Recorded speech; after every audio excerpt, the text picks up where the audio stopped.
It feels like the first time. It feels like the very first time. It feels like the first time. It feels like the very first time. Guys, welcome to the First Time Show. Welcome back. It's the finale of The Leftovers. It's very exciting. Owen's here, Brett's here, Alana's here. Here's the deal. It's late at night on Monday because this weekend, this whole thing has just been a lot and work has been piling up and sometimes we have to push and whatever. That's why this episode's going up way later than normal. But so we're recording it Monday night. We're supposed to start at 7:30. I think we started at like 8:15. We were supposed to start on Saturday. Then we were supposed to start Sunday. Then we're supposed to start Monday. Then we're supposed to start Monday night. And then we pushed another hour. Monday night. And then say what just happened. Well, we've been trying to record this fucking cursed episode, and then we finally sat down. We're recording. I've got my video capture going. I got the Zoom going. Everything's going. I'm like, hey, everybody, we're talking. We're 10 minutes into the episode. We're 20 minutes in, having a great time. Good clips. We've got some great hot takes, and it's 30 really minutes fun. in. 30 minutes go by. It's 40 so good. minutes go by. We're almost done talking about the 7th episode. We're about to move on to the finale. And then I look over at the Zoom and it has stopped recording. And that little baby boy said bye-bye. It turns out the memory card was way too full. It recorded for 5 minutes. And that's what happened to our brains. And take a look at the video. And Brett put his hands on his head for like 13 minutes. But we recorded 5 minutes, though. And there then, were 5 minutes recorded on tape. Yeah. And then Owen got up and was like, I'm going to smoke. The 5 minutes is only for Patreon subscribers. The 5 minutes has gone into the garbage. Nobody wants that. But anyway, welcome to the show. So we're not going to know what we said or didn't say. We'll try. Well, we'll do our best, but I'm sure emails will really kickstart a bunch of Yeah, our I feel like we should get to emails quick stuff. because it's going to bring up talkies. But we should really quickly just kind of, first of all, mention that since this is the end of The Leftovers for the show, we're going to move right into the next show, which we know what it is, and we are going to announce it in this episode, but we're going to wait till the middle of the episode so that you guys stick around a Because little if you bit. put it at the end, people will just jump to the end. Right. Mm-hmm. But if you put it And if you do it somewhere at the in middle, beginning, they'll stop listening after that. you got to really commit. You got to listen. Right. You got to earn it. You got to earn it. And so we're feeling mischievous. we So are feeling deal. mischievous. But What anyway, do you think it is? I mean, it could be anything. Listeners. I think it's the Rescuers Down Under. Whoa, we're just watching the Rescuers Down we had a Under. really good joke in the not recorded 40 minutes about it potentially being True Blood, which it isn't. That was great. You 'Cause just seen Owen's face That's was lost. just like, But whatever it is, Owen has enthusiastically mentioned that he may join us. he gave us an enthusiastic maybe. He gave us an enthusiastic. we maybe. have given him an opportunity to come back and be like, no, I'm not coming. Yeah. In the actual not recorded episode, he did say that he was interested in the possibility. Is there more we can say about Owen while he's out smoking? No, we could just say it to his face because it's all the same. Well, it's kind of fun for him not to know. Yeah, I mean, we're feeling he's mischievous, a delight. I want him around more often. So anyway, What else you want to say about Owen? let's jump right in. But I'm something in a cheeky mood. What's his middle I don't name? know. What does the P stand for? I could tell you, but he probably doesn't want anybody Is to it know. really a and we should P? respect his anonymity and his Is it really a P though? privacy. But his Twitter handle is Owen P. Carter. He's putting it out there. Okay. Is the P So, real? Let's calm down. Should I let the everybody. mystery be? Well, why won't you tell All right, me hold if on, the hold P's on. real? Let's jump right into Oh my this god, thing. I'm eating peas right now. I can't believe it. Remember that one time when you spilled your drink on the Zoom recorder and it shorted out and we never finished that episode of Lost? Yeah, but Yikes. we didn't redo it? Or what happened? We just No. went right back into it and recorded it. No. We went and played video games. Oh, but then we eventually did it. No. Is there a missing episode of Lost? Yeah. Bullshit. I think so. I don't think we ever covered the second one. I think we recorded for like 35 minutes. I don't believe You spilled you. water on the Zoom recorder. It didn't work. And we were like, let's play video games. And then we put up just the first, it's the shortest Lost episode. Are you sure? At least I can find it. I'll look for it. Hold on. All right. Well, anyway, when we started this episode earlier, talking about the episode 7 and 8, Hopes the were finale high, of people were Leftovers happy. season 3,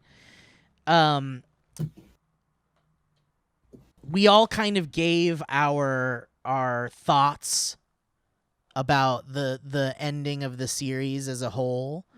And Quick thoughts. And so I think we should do that again really quick, but maybe we should wait till Owen's here. Well, why don't the three of us go, and hopefully he'll be back by then. Oh, okay. So Alana Owen might never come back. It's true. We can't wait because he might never return. It's possible. But Alana, what did you feel? How did you feel about the ending of Leftovers?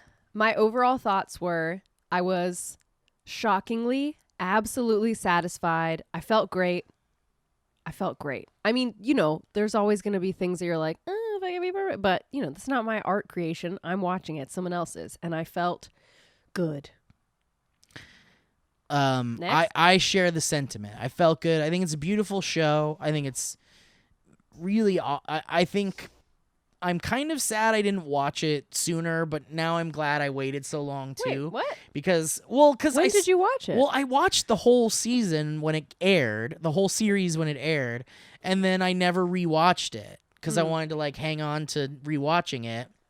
And now that I've finally rewatched it, I'm sad I didn't do it sooner, but I'm also glad I did it with the people I did it with, and I'm really excited about. It's like the second time you have sex.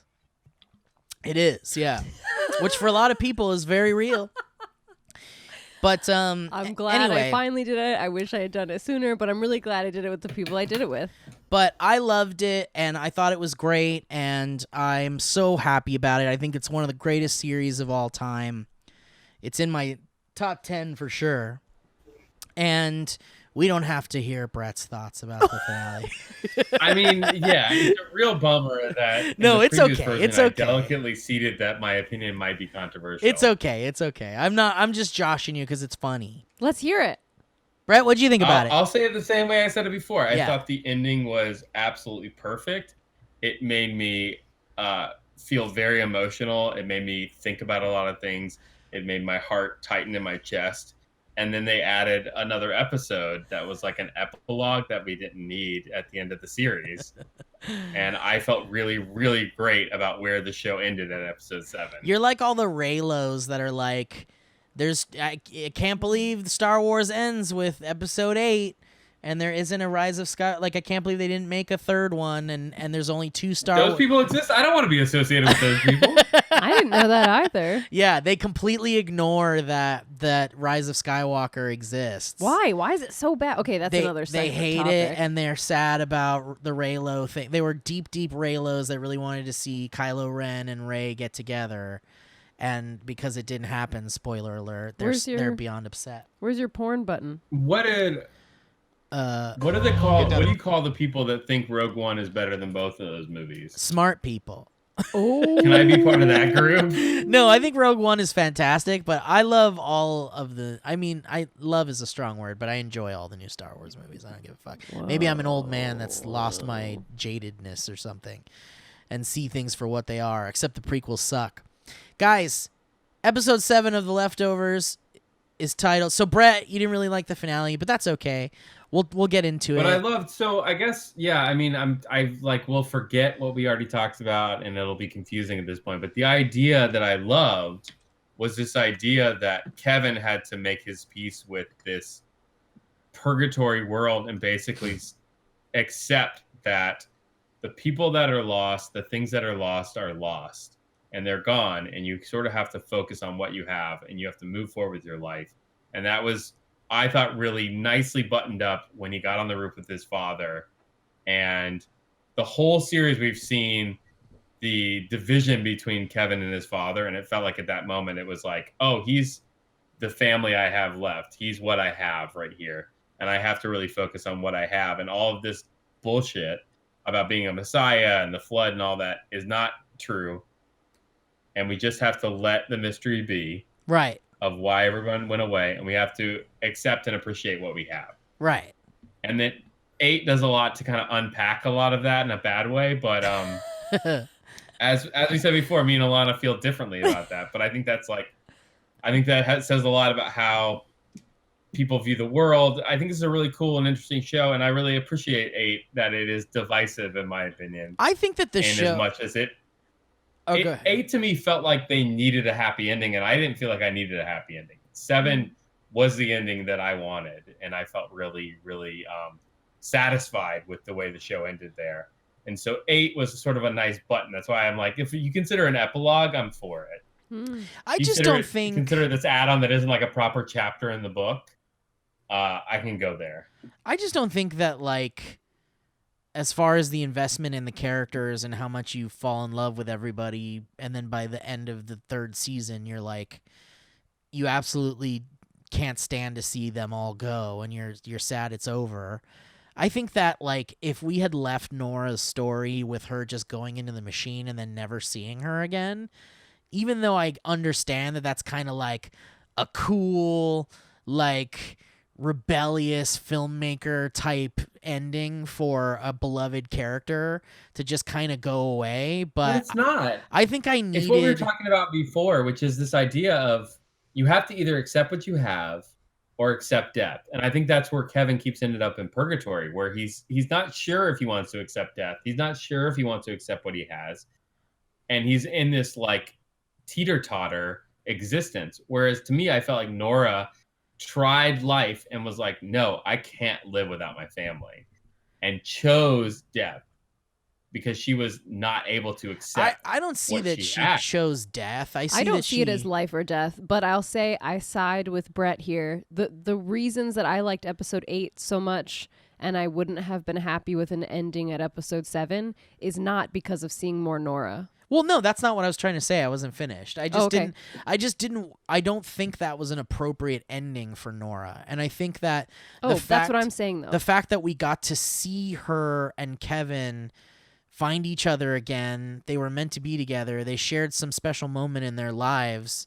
And, whether they were meant to be together or not, but I think that they had more to say. And the fact that their last conversation ever in the whole show is a really bad argument in that hotel is really, like, not satisfying for me as someone that cares so much about those characters. Ooh, yeah, that's tough. But I think that 8 actually, it doesn't, I said this before, but it's like, I don't feel like 8 fits in the show. It feels like this sort of studio note type episode, because we're now being like, we got to pay off Nora and Kevin, but we get this kind of weak, passive Kevin that's been searching for Nora, which I don't think is what we set up at the end of 7. And then we also get Nora, who basically said, I chose my family who I lost, the chance of getting to see them again, over you. Yeah. And over what we have. I think then she was like, oh, and they moved on, so I came back to my second place. And that's sort of where we're leaving the show, is this sort of like, consolation prize. That's what I did. I think you're wrong about Kevin, about them not setting up Kevin going on a journey to find Nora, because they perfectly set that up in 7. They made it a major part of his development in his, fighting his other side, his other half. That book he wrote, the romance novel, is about, him finding Nora. And then the last thing he says to his, like, twin is essentially like, we fucked up with Nora. Things up with Nora. Yeah, and it's like, I understand again that's like, that could be. But I thought that was the point. That's what I'm saying. You have to accept loss. You have to accept, hey, we fucked this up, and she's gone now. Sure, but she chose her family over us because we fucked it up. Right, but then and it's like, that's what I thought the end was, is like us accepting what we've lost, us accepting the mistakes we've made and trying to move forward. But I also think they gave us, like, because you can't just, like, I mean, you can, but I don't think the show is as beautiful and perfect as it is if it's just, like, the most downer ending you could give it, like, that's interesting. I think it's like, if it's a downer ending, then it's the type of show where it's like, well, if you're gonna watch The Leftovers, you really gotta be ready for how, like, sad it is.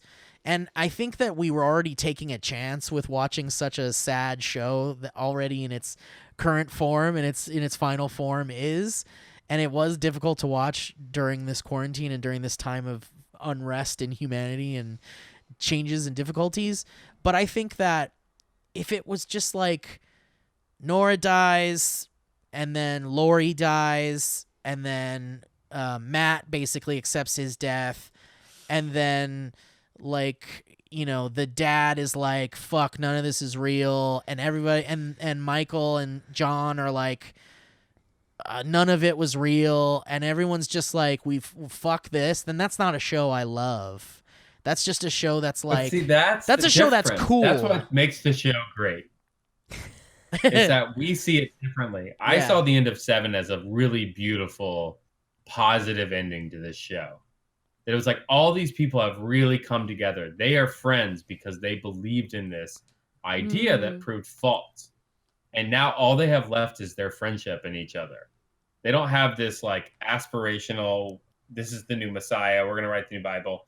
All that stuff has gone away because they have to accept that the things they've lost are lost. The people that are gone are gone. Yeah. And now they just have each other. But they're only together because of that event. I only have each other. I hear you, but like, it's not the end, It's just like, it could be, and I guess you could, if you really wanted to look at that as the ending of those characters' stories. I guess what I'm saying is like 8 to me doesn't do anything to add to that narrative. It just like kind of complicates the narrative. It makes me feel like Kevin is not satisfied. Whereas at the end of 7, I feel like it's like now Kevin has destroyed this purgatory world. He's not going to feel the need to continue to go back and like, play with death in that way. He's going to accept and he's going to move forward. And 8 makes me feel like he didn't. He's still hanging on to the thing he lost, which is Nora. But why did he then? If the way that you see it ending was the way that it was intended to end, why did he go back then? Because I feel like when we're presented with the idea of why he keeps going back, it's not because his dad wants him to get the song, and it's not because the woman wants him to find out where the kids' shoes are, and it's not because whatever his other mission is. It's because he needs to like find within himself that he really fucked up a lot of things in his life, and he needed to find out that like Nora was what really mattered to him, and I think he needed to go there to find that out. And I think he was looking for answers, and I think he got the answer once. I like that, but the show would have needed to commit to that, and I didn't feel like it did. We've watched 3 seasons of Kevin trying to find his purpose, essentially, because it starts with him cheating on his wife. It's like he's never felt comfortable. He's never felt like he's in the right place with the right people. And at the end of the episode 7, it was like the first time that I felt like he was acknowledging, I don't have some great purpose. I don't have What is this, a party? Yeah. You guys got a party in here? We've covered everything we recorded in the first recording. Oh my god. Great. Party? Good work. I wanted to. So you're jumping right back in exactly. Wait. But I love what you guys address... are saying. Oh well, thank you. But I wanted to address really quickly before we get too distracted and welcome Owen and everything. I wanted to comment on you saying that it doesn't feel like episode 8 doesn't feel like a part of the show, and it feels like it kind of veers off into its own little thing. I think that it's intentional, and I think that the reason why it feels that way is because we're now seeing everybody freed of all of the shit that they had, freed of everything that they were locked in before the events of the finale episode. I think we're seeing a world of people that are like, Jarden's not Miracle so much anymore. People have learned to accept the departure happened, and things are kind of going back to normal. And Nora has decided to move on. She's satisfied with what happened to her family. She's like, Kevin realized he's not the Messiah, and it just seems like we're in a different world. It seems like years later we're not in a different world. Right, we're not in the same world, so like it so thematically, and it does feel like it takes a left. It's not the same as episode 7. It's not the same as any other episode. It's got like a rom-com vibe to it. But like in a really elegant and beautiful way. That doesn't feel like a regular rom-com. It feels like it's got the rom, but it's not really a com. We want to see these characters, and we want to see these characters happy. And I think that what that episode does is it shows us a world where they're happy and they're not bothered by all this fucking end of the world shit that was such a fucking crutch to the world, essentially. And that's why I think it's so different. I have to say that I'm really going to need a Twitter poll that's Team Brett or Team Steve on the ending of this show. Oh, no. This conversation is fascinating. I don't need a versus, Alana. No, Listen, it's not a versus. It's just out of curiosity how many people saw it the way that Brett saw it and how many people saw it the way Steve saw it. It's fascinating to me. Yeah, does it have to be Team Brett or Team Steve? Can it just be the facts? Maybe it should be the facts, Brett. The facts, Steve. What do you mean? Team episode 7 Does finale. The show team episode 7 or episode 8? Yeah, team's That's episode 7 finale or team episode 8 finale. Brett or Steve, I like better. All right. Well, now that Owen's back, let's get Owen's opinion on Owen, we've been deep in this back and forth, the ping pong between the boys for like a good amount of time here, and it's intense in a good way. I'm fascinated. I'm like, give me more. Well, I think we're just positing our. We're just peeing all over each other. But anyway, it's in a Owen, good way. This is good debate. I'm not joking around. This is very well. Thank you. Great. Mind Owen, let's focus on Owen for a second here. Owen just got here to the podcast. Welcome, Owen, to the finale of the Leftovers show. Thank you for joining us. What were your thoughts on the end of the Leftovers? I loved it. I was so relieved after Lost and Prometheus. Oh, yeah. This got me back on board the Lindelof train. So God, now you're low again. You talking about episode 7 or episode 8? The whole thing. There we go. I loved it. I think Nora's still getting over some of her shit a little bit in this one. Like, she gets that, like, there's always that piece of score that comes in when somebody's going through, like, a really emotional, like, over, or achievement or whatever. They're passing that next kind of hurdle. Like, it's the same score. Yeah. It's from season 1, but it's when, like, Matt is talking to God on the boat, or when Nora's, like, going up the hill after the scapegoat. Damn, that's so that sort of becomes my issue. Is like, it doesn't feel like 8 is final. Oh. 7 felt finite to me. 8 feels like it's opening up a can of worms that we could keep exploring. Like it should have been the first episode of this season or something? Like it would be the first episode of season 4. Ooh. Yeah, but I don't want to watch that show. I don't want to see Kevin and Nora just like in love together for like a whole season. I do. But also, if that was it, I would have been like, man, yeah, I wish they'd stopped at season 3. That episode 7 was great. I just think that ending the show in kind of a bummer is not how you complete this beautiful story. I don't know. That's but I mean, like I don't feel like it's a bummer. I feel like it's the most positive moment in the show. I just loved all the creativity so much that I was happy with where it ended up. I love the pair of 7 and 8 both. Yeah. Yeah, I didn't think about the story as much as just the creativity of however. We're just spoiled. Is yeah. Killing it. It's not like we're treading incredibly new territory with archetypes and certain story elements and such, but we're treated to a really beautiful take I've on never a lot seen of a show conventional. that's just about getting over grief. Yeah. It's pretty intense. Although, have you ever seen 6 Feet Under? Oops, that's the next show we're doing. What did the group think about Kevin pretending to not know Nora?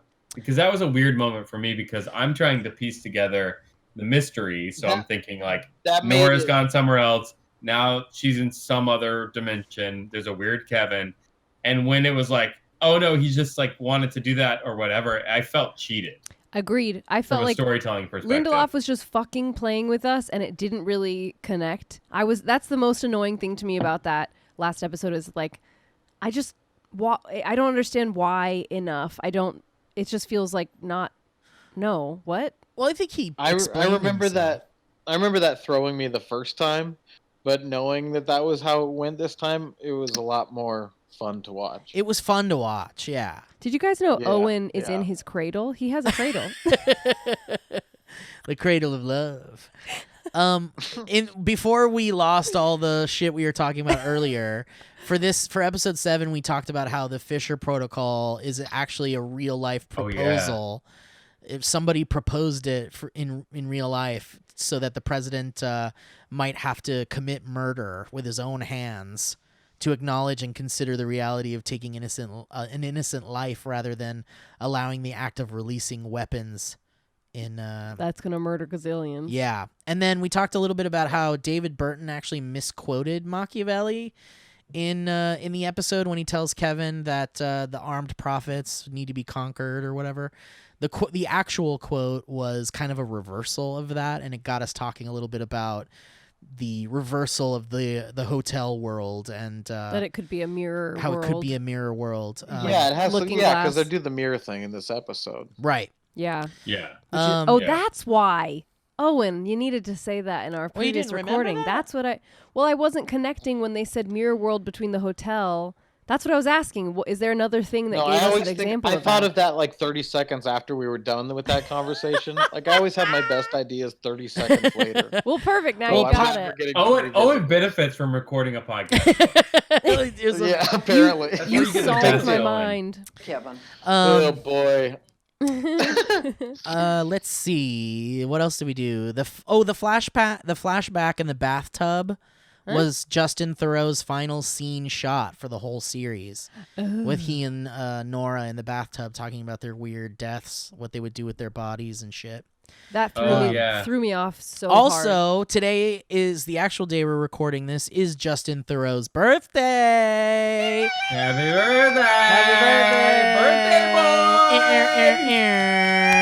The Russian assassin that pulls Kevin out of the ocean naked says to him, "You killed my father, you killed my mother, you killed my brother, and now I'm going to kill you, Kevin Harvey." Yikes. We also learned that Kevin puts on... Birthday boy! Oh, wait. We all- Pass that? Hey, now that is some pretty nifty singing. Give it. We learned that Kevin puts on the sweatpants from season 1, episode 1, in the beach hut, and it's also the sweatpants that Justin Theroux famously... paparazzi pictures of his dingles, Yeah. very chunkily And through those apparently- pants. Also, when we found that out during the first recording, this was still playing the pilot. There you go. Not Also, anymore. and the fact that Damon Lindelof was doing it on purpose I was just to going to play say with that, him. to mess Okay. with him, yeah. Because it makes him uncomfortable. It made him uncomfortable. That's why there's all the penis references. We and talked stuff. about how the shattered mirror Kevin picks up is reminiscent of the shard glass that Patty used to kill herself. We talked about Patty potentially using Ukrainian separatists as the scapegoat to bring about the end of the world, being kind of like potentially because of her Jeopardy rival incorrectly guessing what is the Ukraine. We talked about Evie being not knowing what, or thinking that her family died in a drone strike. Yeah, like another one for the mirror world concept potentially. The portrait of Kevin hanging in the Situation Room shows him standing in front of a picture of Guilty Remnant members holding letters spelling "Stop wasting your breath." Oh. That's cool.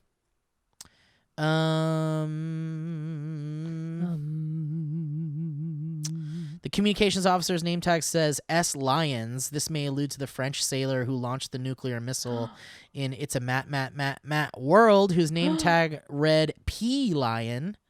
Interesting. Whoa. Like Kevin Sr.'s appearance in International Assassin, where Kevin Sr. talks about specific circumstances Kevin Jr. would have no way of knowing about, such as Kevin Sr. taking a drug called God's Tongue, Christopher Sunday's appearance seems to support the hotel world being real rather than a psychological construct, as it is unclear how Kevin would know what Chris looked like. Interestingly, what he already told his dad. Both of these interactions occur through screens rather than in person.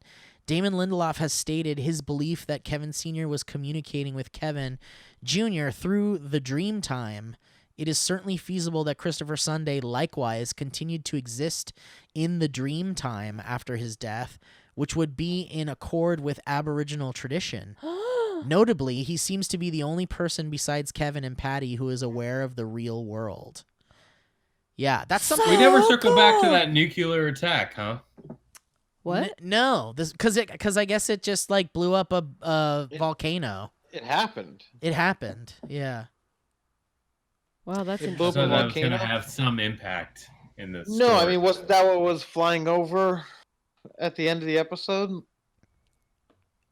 What do you mean? That was a nuclear attack. We're talking about the French guy who did the bomb. Oh, the French guy who blew up the volcano, the submarine. Yeah, was that not related to like all the missiles flying and Kevin and I don't Patty are think so. watching at the end? I don't think so either. Oops, am I wrong? I don't think so, but maybe? How are they not related? I mean, the fact that they're talking about nuclear stuff and that's because in his it was head, one, sure. and that this one was a lot. And they're talking about a submarine too, so who knows? Who knows? Maybe 'Cause there's it something was we're not connecting one. there. But Alana and I were talking about how it's interesting that Evie doesn't realize that she's dead, and a that lot of she people thinks the don't. opposite happened. And Patty didn't realize she was dead either, really.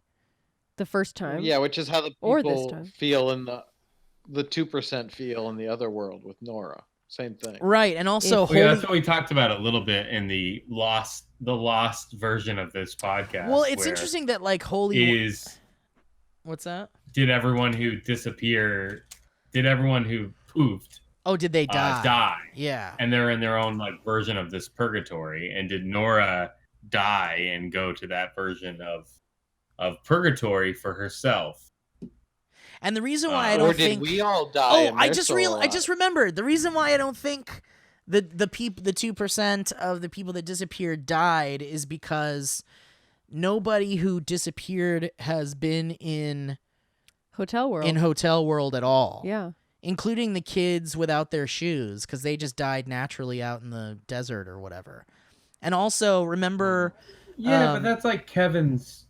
We're only seeing Kevin's version of this. yeah, but even in Kevin's, Yeah, I think everyone is. He their didn't own lose versions anybody. of it. but even in So Kevin's, he's not looking for anybody in his purgatory. But remember in I Kevin's don't think world, there's there was any- that there's woman no who had answer the to- heart in the medical container, Yeah. and she was trying to get into the hotel to get the heart The moments to someone. that were not about Kevin. there that were people happening that in were the hotel. also going on their like afterlife journeys all Yeah. around Kevin. Yeah.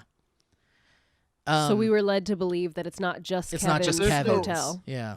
I think there's a reality to what's happening, but I don't know that that's like a definition of like, oh, that's reality or whatever. I think they're all kind of metaphoric variations intentionally. I think we're meant to I love that question all of interesting this. So. scene is going on behind you right now. Ooh, listen to this. There seems to be two different versions. There seems to be two different versions of the romance novel, possibly reflecting the divide in Kevin's emotions.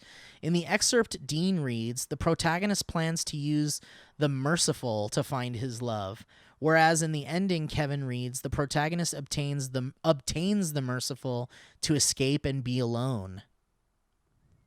That's really cool. Whoa, What an interesting. interesting detail.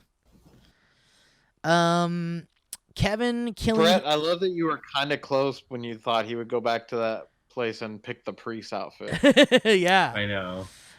Kevin killing his I was a little twin disappointed. to save the better part of himself calls back to the question Dr. Eden asked Nora in G'day Melbourne about killing one twin so the other can cure cancer. Oh shit! Whoa. Holy! Wait a second! Holy shit! Wow. That's cool. Yeah, but which one is the bad twin? I know. Kevin Sr. and Jr. sitting on the roof Wait, after wait. What? Kevin How killing does that connect? Bad Twin, the novel written by the author who got sucked into the jet engine when Oceanic A-15 crashed on the Oh island. dear. well, it's just kind of like something to think about more than like a definitive connection. But what I liked from that, I thought it was more connected to his father saying that Jesus had a twin brother. No, that was what God and said. one of Maybe. them died. Or sorry, God. Yeah, that's right. wait, but what I think is I thought interesting, that was more connected to that. it could be. What was interesting about that is the one person who said, I don't remember who said it. What would the other twin do? Like if one of them would grow up to cure cancer, what would the other do? And I think that makes it apply more to Kevin's story for me. I mean, yeah, I'm not saying it doesn't. I'm just saying it's not a definitive connection. Sure, But, sure. But everything's Sure, so sure. connected in the show. I wouldn't doubt that there's some kind of, writers also room his, fun shit his going on. all-white version killed his like black suit version, right? Yeah, his Yeah. remnant. Yeah, to give the guilty. key to Yeah, launch so it's the definitely bombs. yeah, it's overcoming his dark stuff. Damon Lindelof said side. that Grace very Playford lost. went to jail after the events of the show, but probably got 6 months of jail time and 10 years of community service because the judge in that jurisdiction hated Yarborough because he was an infamous asshole. Yarborough's the cop? Kevin, yeah. Lindelof believes that Kevin Sr. either fled Australia before he could be arrested for assaulting Officer Gerard or was merely deported. Officer Gerard Sturtstein. All right. Well, anyway, what a fucking great episode. Wow. Love that we got Kevin saying like, I never want to fucking come back here again. And to that, my theory is that if he dies again, he won't be able to come back to life. Yeah, if he dies again, he's dead, is how I felt I about think it. He doesn't have to go through that unfinished business. Yeah, I stage. think he just goes straight to wherever Patty went when, you know. And it was such a good moment with him and his dad, where his dad was like, I thought I lost you. Loved that. Well, I Yes. love that he like basically like ran away because he was too afraid of the flood, but like John and Michael stayed with him. It shows that he was like, he really was scared of this flood. He really did believe it was going to destroy the world. And just like the woman at the beginning of the season going up on top of the roof thinking the world was going to end, it just kind of like, it was his roof moment where he was just like, fuck, none of this is real. And like, what do I do now? Really, really interesting moment. I love that. Loved it. For consistency, can I tell you my themes? Sure, let's get your themes, girl. Your final themes for The Leftovers. Yeah, my final themes for 7 are interesting, having heard your and Brett's feelings. Yeah. My themes were the idea that you're focusing on the wrong thing and bravely addressing yourself and making peace within you. Yeah, for sure. Thank you, Alana. We love your thoughts. We love your thanks. prayers. Well, I was thinking. That's not your baby. I was thinking, why take on me for that episode? Me too, actually. Yeah, and then I was thinking about the lyrics, and it's like, take on me, take me on, I'll be gone in a day or two.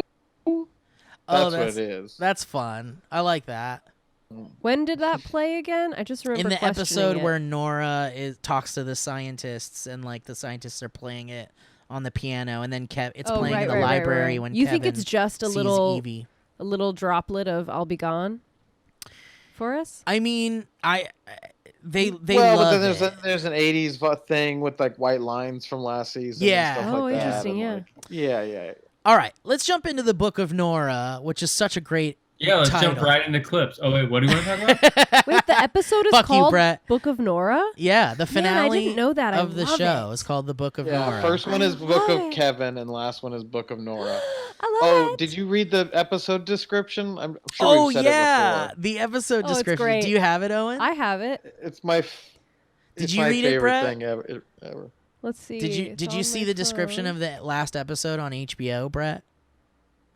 Wait. Listen. Everybody listen. We Listening. died laughing when we pulled up the Yeah, episode same. to watch Wait, it. I want to pay attention to what you're saying, but listen. Take on me. I'm going to read the lyrics real quick. Take on me. Take on me is the chorus. I'll be gone in a day or two. The second verse is, so needless to say, I'm odds and ends, but I'll be stumbling away, slowly learning that life is okay. Say after me, it's no better to be safe than sorry. Yeah, that's perfect. Oh, It really yeah. is. It's perfect. Those motherfuckers. But I feel like that lines up with the themes of episode 7. Yeah, for Yeah. sure. For sure. That's Okay. great. Okay, Moving on. that comes pretty close to what I think is the most well-known and most complicated pop song ever, and yet no one's ever. Everyone knows the lyrics, and no one's ever stopped to think about what it means. Which song? Take on me. Oh, Bohemian Bohemian Rhapsody. Rhapsody. Yeah. Oh, yeah. Oh, interesting. All right. Do you want to hear Galileo. the? Oh, interesting. Well, I went through a moment like that where I was like, how come I've never thought about these lyrics before? And I thought about them, and I don't know. Do you want to hear the finale? What about another song people don't talk about the lyrics of? Miracle. All right. You want to hear the finale It's just description? noise to me and Owen. Oh, you don't hear the Miracle song? Discord does not Oh, play I it hate well. it. Yeah. All right. Everyone has to be very quiet. What for is us the to hear clips. description of the Book of Nora on HBO? The description is series finale. Nothing is answered. Everything is answered. And then it ends. It's perfect. It's so perfect.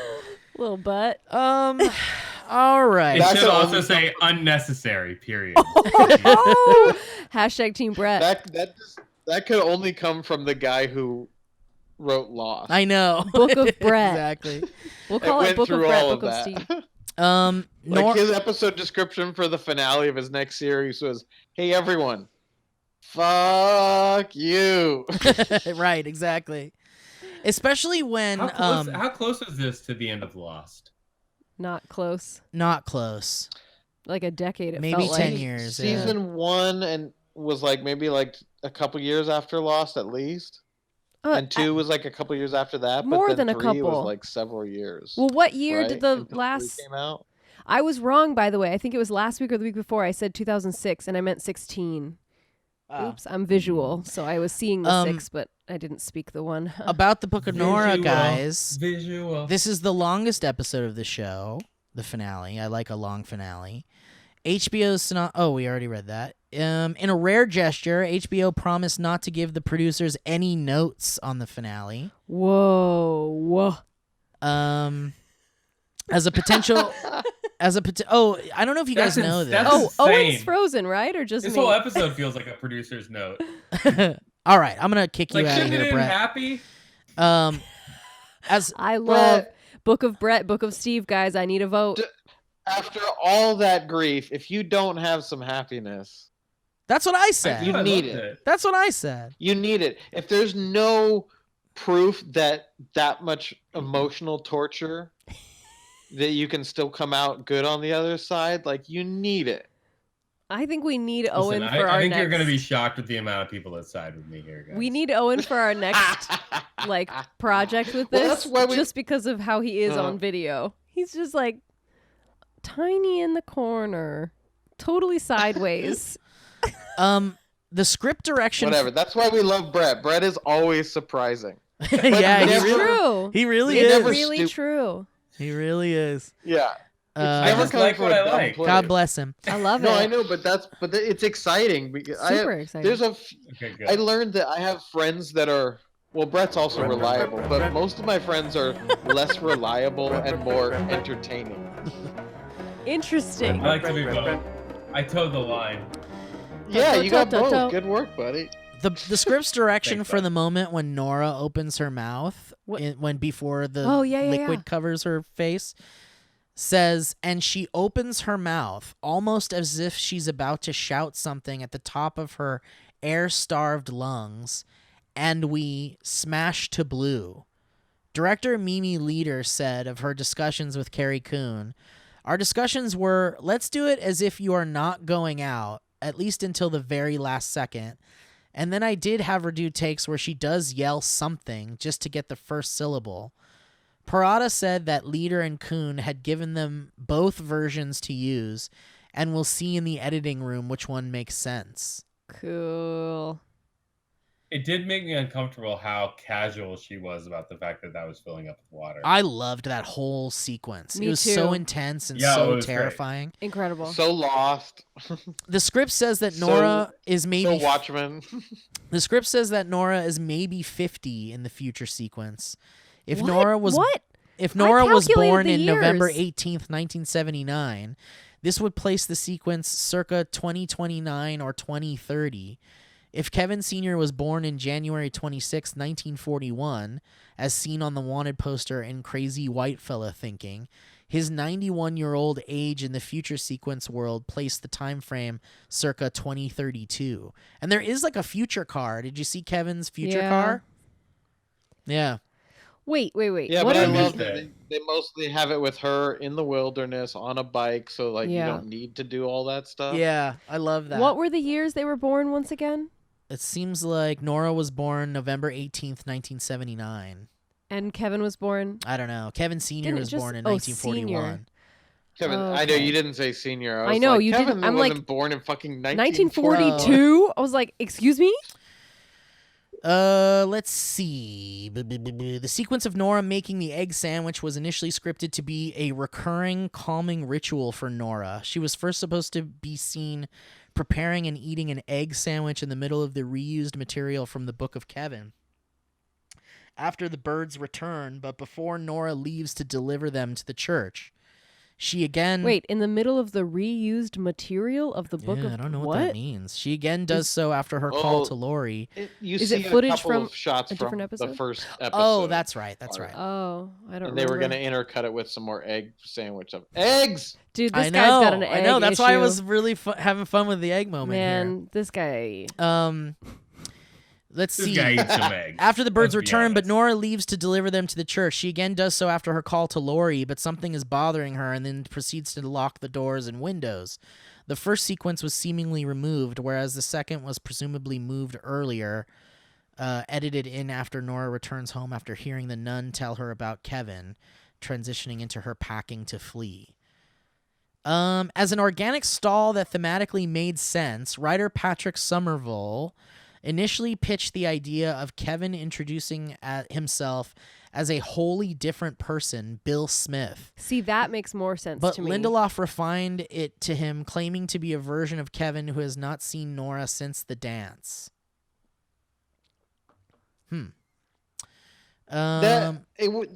main reason that it's in there that way is so I remember the first time watching it being like, okay, what reality is this even at this point? True. You know, is this just the future? Right. Is this a version where a different place from where the 2% went? Is this her hotel world that's Yeah. different from Kevin's? And yeah, all sorts of shit. Yeah. It says here. I understand they're not wanting to commit to, like confirming that there's another world where the 2% went. Yeah. However, I feel like I'd be more in for that. If Nora went into the ball, it filled with water, and then she woke up and we saw that journey to get to her family, and we basically saw her family grown up and that they're happy now, and that she had to face. I guess I'm just leading to a sad conclusion again, but I really want to see that. I want to see that as opposed to hearing her explain it. But this is what I we really said. want to see. It's sadder that way. But this is what it needs to be. Oh, sorry. No, wait. Okay, I'm gonna speak. This is what we said in the first recording. I think. Watch out, 'cause that's the mic. I know. Alana, can you say your name before you speak? Alana. This is what we said in the first recording, though, isn't it? When Steve said that he had looked it up, and Damon Lindelof originally was having Nora narrate, like we saw that shot of her narrate what happened to her, and originally we were gonna see also visually like shots of that experience. But they decided to stay with just her narration because she had such a powerful cut to it while she was telling the story. I'm saying I think that they could have committed to it. We could have gone through that whole journey with Nora. It could have been really heart-wrenching and awful, and then she could have gone to like the sheriff or the police department thinking of Kevin, and just sit outside the police department, and then like Kevin could literally have walked up at that point and been like, I talked to Matt, he told me, you know what I mean, like give me like he went 5 over with minutes her. with Do you him, think that's what, and he's like, I came maybe here for you, and he's like, all of this happened and I came here for you, and then we end the show and I would have been much happier. Yeah, do you think maybe that's why you didn't love it, is because in your heart that's what you were hoping, already were kind of expecting? And it was. I don't think. I mean, that was definitely something I thought after I watched it, where I just wasn't satisfied with Kevin coming, like looking for her all these years, going to Australia at every vacation, and then when he finds her, he's not comfortable talking to her. You know, as if they know each other. Like he has to put on this front. It's just very strange. It doesn't feel right. Yeah, I think to me, it doesn't feel right within the show. The reason why I love it is because you've never drunkenly called up an ex. It's weird, man. You don't know why. You don't know who you are anymore. You don't remember who you were then. The reason why I've like angrily texted exes, but it's always like, "Hey, it's me." Fuck you. I just remembered. I'm hammered. Fuck you.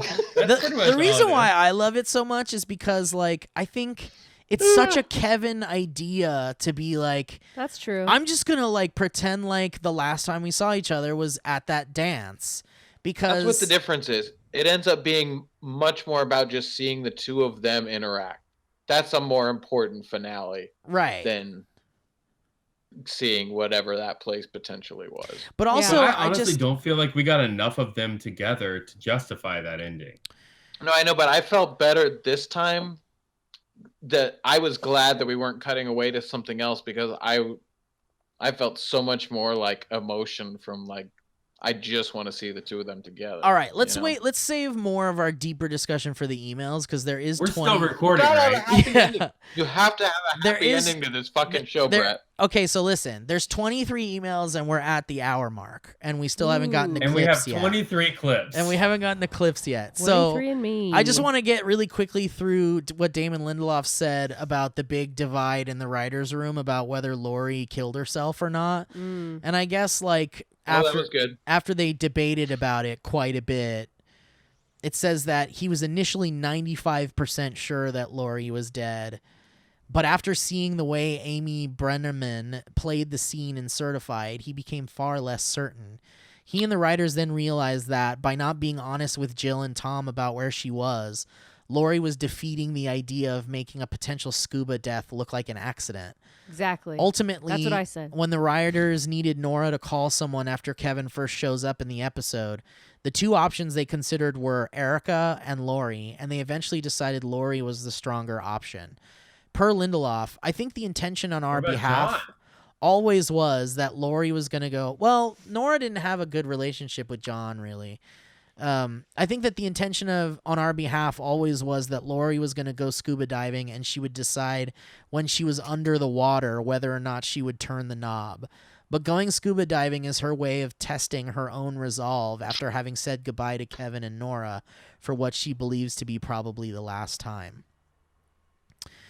That's her hotel or her other side. Her journey. The episode generally avoids the issue of addressing how technology has advanced in the show's future by taking place in a very isolated, technology-free setting. However, the Telstra payphone Nora uses is solar-powered, as specified in the script. Cool. And the script describes Lori's cell phone as slightly but distractingly futuristic. Whoa. It is mostly obscured by Lori's hand in the final edit, only briefly glimpsed in one quick angle. Whoa, I want to see that. Me too. The idea that Kevin and Nora's date takes place at a wedding was writer Nick Cus's idea, inspired by Jason Reitman's 2009 film Up in the Air, in which George Clooney and Vera Farmiga's characters attend the wedding of Clooney's character's sister. Let's see. There's scripts. That's what it was inspired by, that movie? I guess so. There's script bits that were cut from the film. You guys want, or from the episode? You want to hear about this, or should we just move on? Yes. The script, as shared in Vulture's Making Of article, features some minor additional dialogue which was cut from the episode during Kevin and Nora's talk at the wedding. Did you say there were vultures making out that got cut? No, Vulture's Making Of article. The Vulture wrote an article. He goes on to say... Wait, how do I send you guys this picture of her futuristic phone? You found it? I was looking. Dang. How do we hold it up to the camera? Put it on your phone and hold it up so that the audience can see it or too. Or put it in chat. Well, I just want the audience to see it too, because if we just talk about it, that's not fun. Brett, in the chat now? show it to the camera. Great. Hold on. I'm gonna take a picture of this. It says here that while after noting that Mary really loved Matt, Kevin adds right up to the end. He goes on to say, "And Noah, what a sweet kid." Oh, can you see it there? Yeah. I can't really tell. It's not like a good shot of it. Does it look futuristic? That's like about the best you can see. Curvy. Let's see. Yeah. Lindelof assigned the writers to think of an animal-centric ritual for the wedding.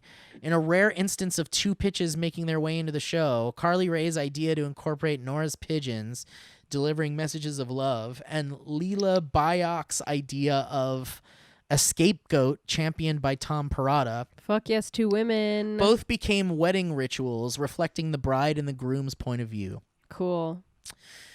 You ever seen a goat get killed? That'd be weird. Love. That was my favorite part of this episode. According to Lindelof, on set, Justin Theroux and Carrie Coon danced to Dolly Parton's I Will Always Love You. But Lindelof ultimately decided that the selection was too saccharine for the scene. However, The Vulture, making of article, once again, claims that they danced to Bob Seger's We've Got Tonight on set, and the song was abandoned when Mr. Robot used the song 5 days after the shoot. Oh. Okay. Ooh. Plus, there's a really iconic dancing scene in The Bodyguard where they dance too. Oh, I can't wait to watch that movie. Whoa, Mimi Leader shot takes of the dance without any guests surrounding Kevin and Nora, as if everyone else had disappeared. A few seconds of this footage made it into the episode. That's awesome. Oh. That's cool. Love that. The scene of Nora calling the nun a fucking liar was the final day of location shooting on the series. Carrie Coon did the stunt of rolling down the hill herself. Damn, girl. How fucking steep was that hill? I mean, they really made it look steeper for sure. It looked like Princess Bride. Yeah. After taking the beads, I representing. always have an issue with the trope of like they roll down the hill and then they can just try harder and walk back up it. Yeah. It's great imagery though. Yeah, you'd actually make it like less each time, right? And they were making a point. Yeah, it just feels like they're wasting our time. I don't want to just totally be negative about metaphor. But I know. The script Feels included like the first time. The script included an additional line during the scene when Kevin tells Nora about his annual trips to Australia. And I tell everybody back home that I'm going horseback riding or mountain climbing or going on these adventure trips because I'm too ashamed to tell them that I'm looking for you. This would have made clear that Lori did not know that Kevin was looking for Nora, making her withholding of the information that Nora was alive less cruel. However, Justin Theroux did not want to say the line, feeling that the information was already implied in the scene. Really? On set, after a few takes during which Theroux was clearly uncomfortable with the line, Lindelof allowed him to stop including it. The scene in the episode is made up of the stronger later takes, and Lindelof decided that to include the line from one of the earlier takes would be betraying Theroux, so it was left out. Excuse me. When Damon Lindelof first met Tom Perrotta, Lindelof asked if Perrotta knew where The Departed went, and Perrotta replied that he honestly didn't think about it. Lindelof said that to work on the show, he needed his own answer, even if they never told it. While shooting the pilot, Lindelof came up with the idea that The Departed flipped, occupying a version of the same physical space where they lost the 98%. On location for the pilot, Lindelof asked director Peter Berg to shoot an alternate version of the opening departure sequence depicting the flip side where baby Sam remains and his mother's voice on the phone abruptly cuts off. And then a father is heard yelling for his son. When Berg asked why, Lindelof proposed that this might be the way to end the series.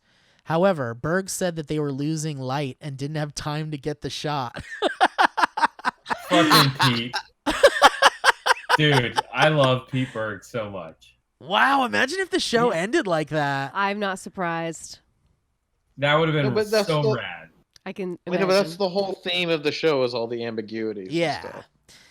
At the start of writing season 3, Damon Lindelof held 2 weeks of pre-room meetings with Tom Perrotta, Tom Spezialy, and Patrick Somerville to determine the course of the season. Even before that, Lindelof had agreed with HBO that the central journey of the season, and perhaps the whole show, would be Nora's.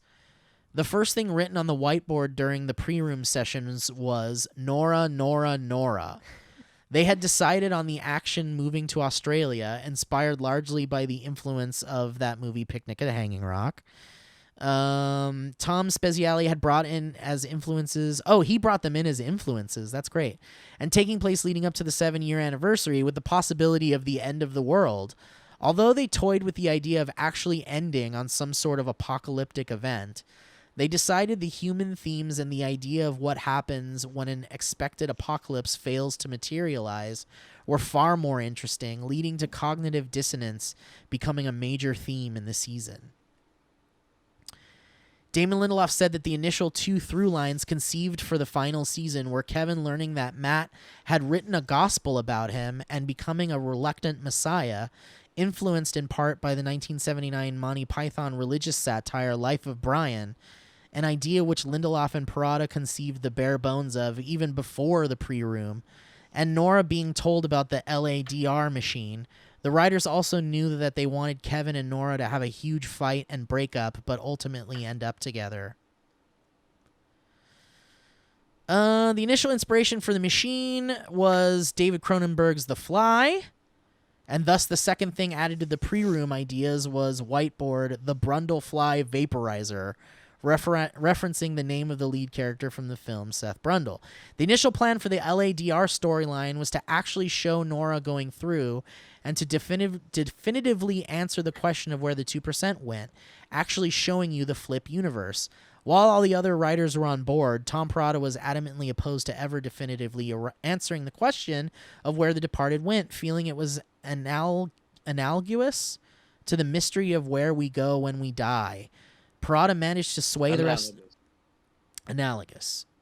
Parada managed to sway the rest of the room to his side, and Patrick Somerville proposed the compromise of Nora telling someone the story of the other place over tea, leaving it to the audience to decide whether or not her story is true. It sounds like I had a whole 12 Angry Men. Yeah, seriously, that's what I pictured. Nora Makes Tea was then added to the whiteboard. Once the full writer's room assembled, the rest of the season was reverse engineered and the goal of reaching the Nora Makes Tea scene. That's great. Brundlefly was my first Counter-Strike name. That's great. Other early notes on the pre-room whiteboard include MLB referring to Mark Lynn Baker, Nora's Guide to the LADR Western, a note on the tone they were going for, and John Murphy Believer, a note on the direction to take the character. An ultimately abandoned idea was Nora and Lori going to Jacksonville, a planned bonding road trip to Florida, which would have set up their therapist-patient relationship. Other very early notes from the pre-room, which never came to pass, include a huge massacre occurring after the 7-year anniversary comes and goes, but before Nora goes through the machine. Nora gets vaporized, and Kevin comes 2 days later and goes after her. Whoa, he uses the machine? Leaving the audience to wonder whether both characters are alive or dead. Kevin uses the hotel from International Assassin to find Nora after she dies, and the possibility that Nora is also a shaman, and Kevin staging his crucifixion and laying low. Shaman, sorry. And Kevin staging his crucifixion and laying low as a grief-stricken messiah who never went through after Nora. Another idea Lindelof had, which was quickly rejected, was to have Kevin and Nora rescue a dog and then have to stand by while it was euthanized. What the fuck?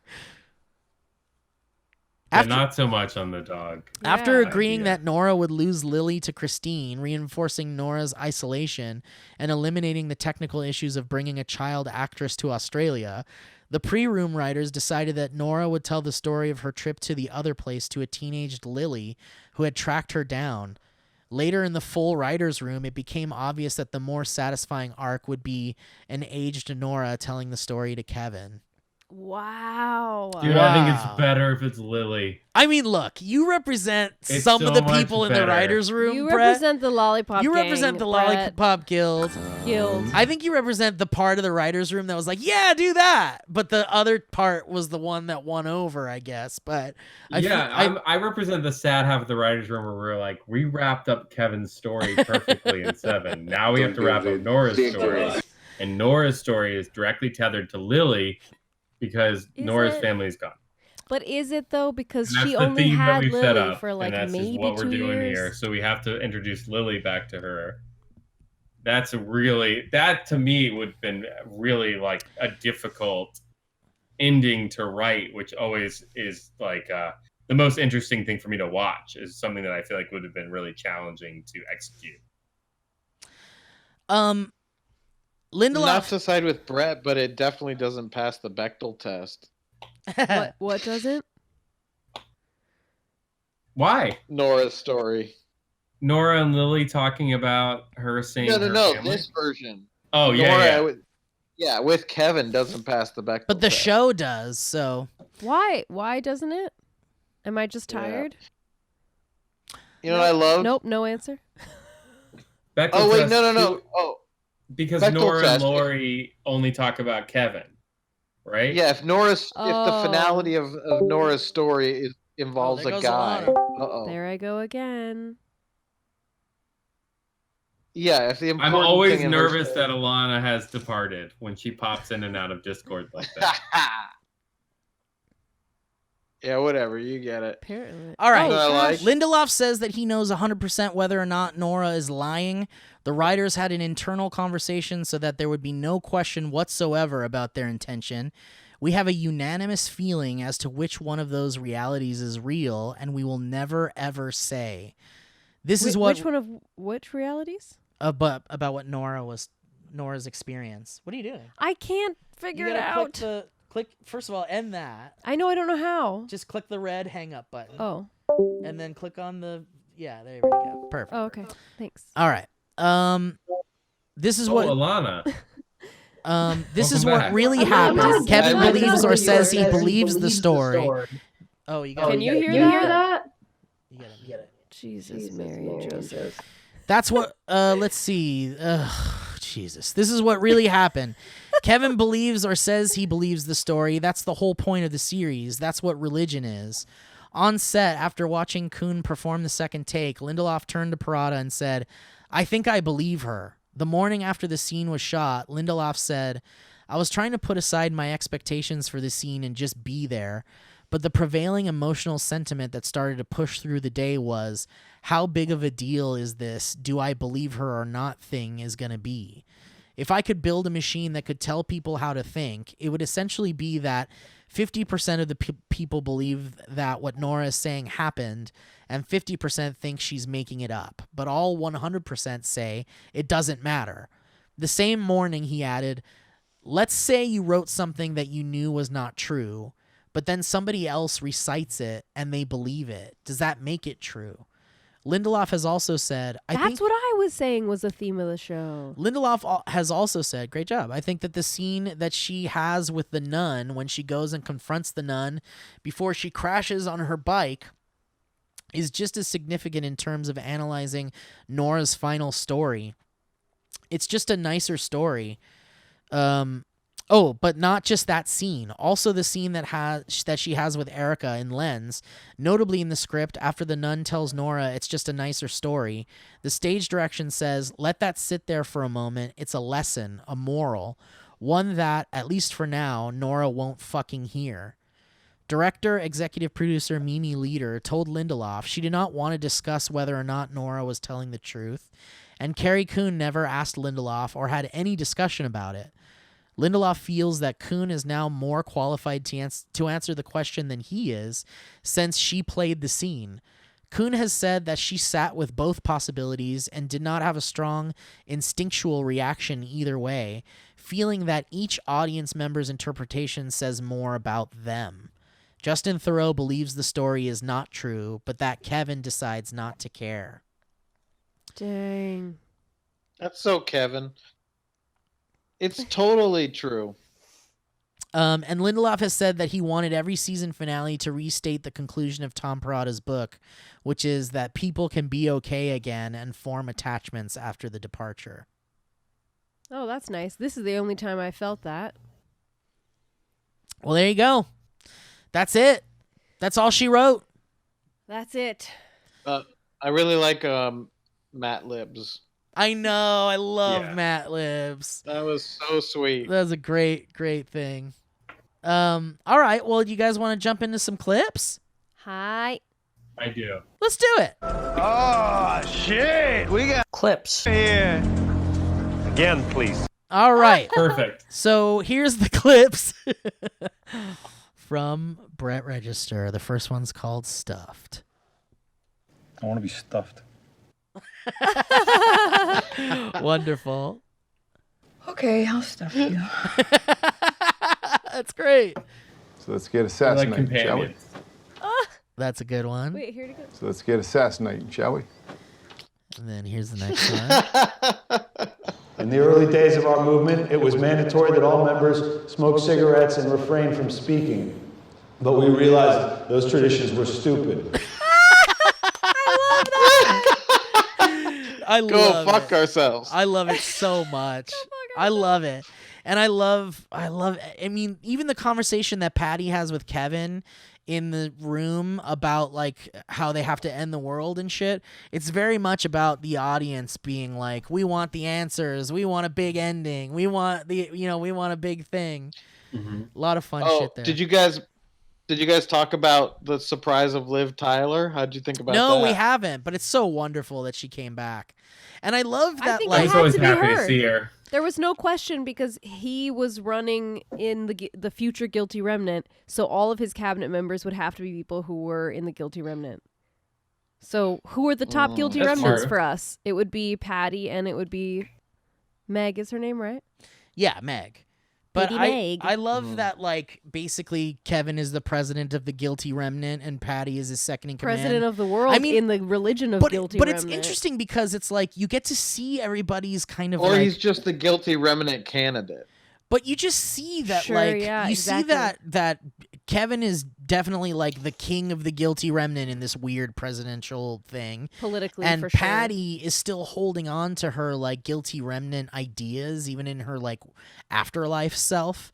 And Meg has kind of made peace with it and is no longer really, like, that evil person anymore. In this afterlife, she's like, I love God now, and I think this is stupid. Oh, God, you know, and I think that's great. I think everybody got some really fun close-ups. All right, here's the next clip. We have one of the finalists from that contest here with us today. He's joined by his brothers and sisters for his essay titled, Why I Don't Need a Mommy and a Daddy Anymore. Why I don't need a mommy or a daddy anymore.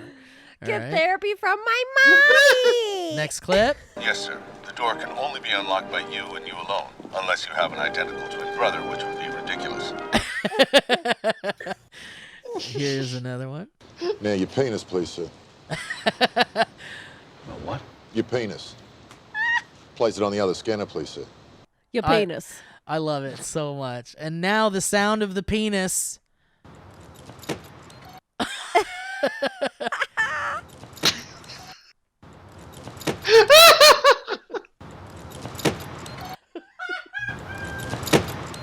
I mean, that sounds like a body falling.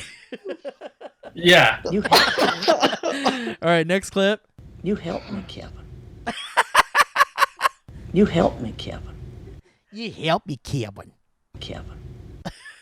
I'm sensing I a love lot her of so internal much. contradictions from you, Kevin. Oh, everyone needs to watch the discussion between Ann Dowd and Justin Theroux. They just did a thing in quarantine where they revisited The Leftovers. Yeah. And it's like a 30-minute conversation. No one's moderating it. There's no host. It's literally just Justin Theroux and Ann Dowd on a Zoom call just talking to each other. And their relationship is so fascinating. They love each other. They're basically like they talk about They're how cuties. they talk about how Kevin and Patty's story is basically a love story, and how they needed each other the entire time and they helped each other, and it's just really fascinating. Everybody, Well, I check think it he out. agreed with her and he could just never accept it. Yeah, same. He couldn't accept anything. Yeah, Right. Until 7. Ooh, my camera's Until looking like 7. shit right Ooh, now. my camera. All right, more clips. Here's the next one, isn't it? Yeah, this one. You help me, Kevin. There it is. Yep. And then we got some more Kevins. I'm sensing a lot of internal contradictions from you, Kevin. Kevin. I'm in love with the most wonderful man I have ever known. And who's that? His name is God. They're Kevins, identical Kevins. all the way. One pair of matching bookends, different as night and day. God bless. She is survived, at least temporarily, by her terminally ill gecko, Matthew Jameson. His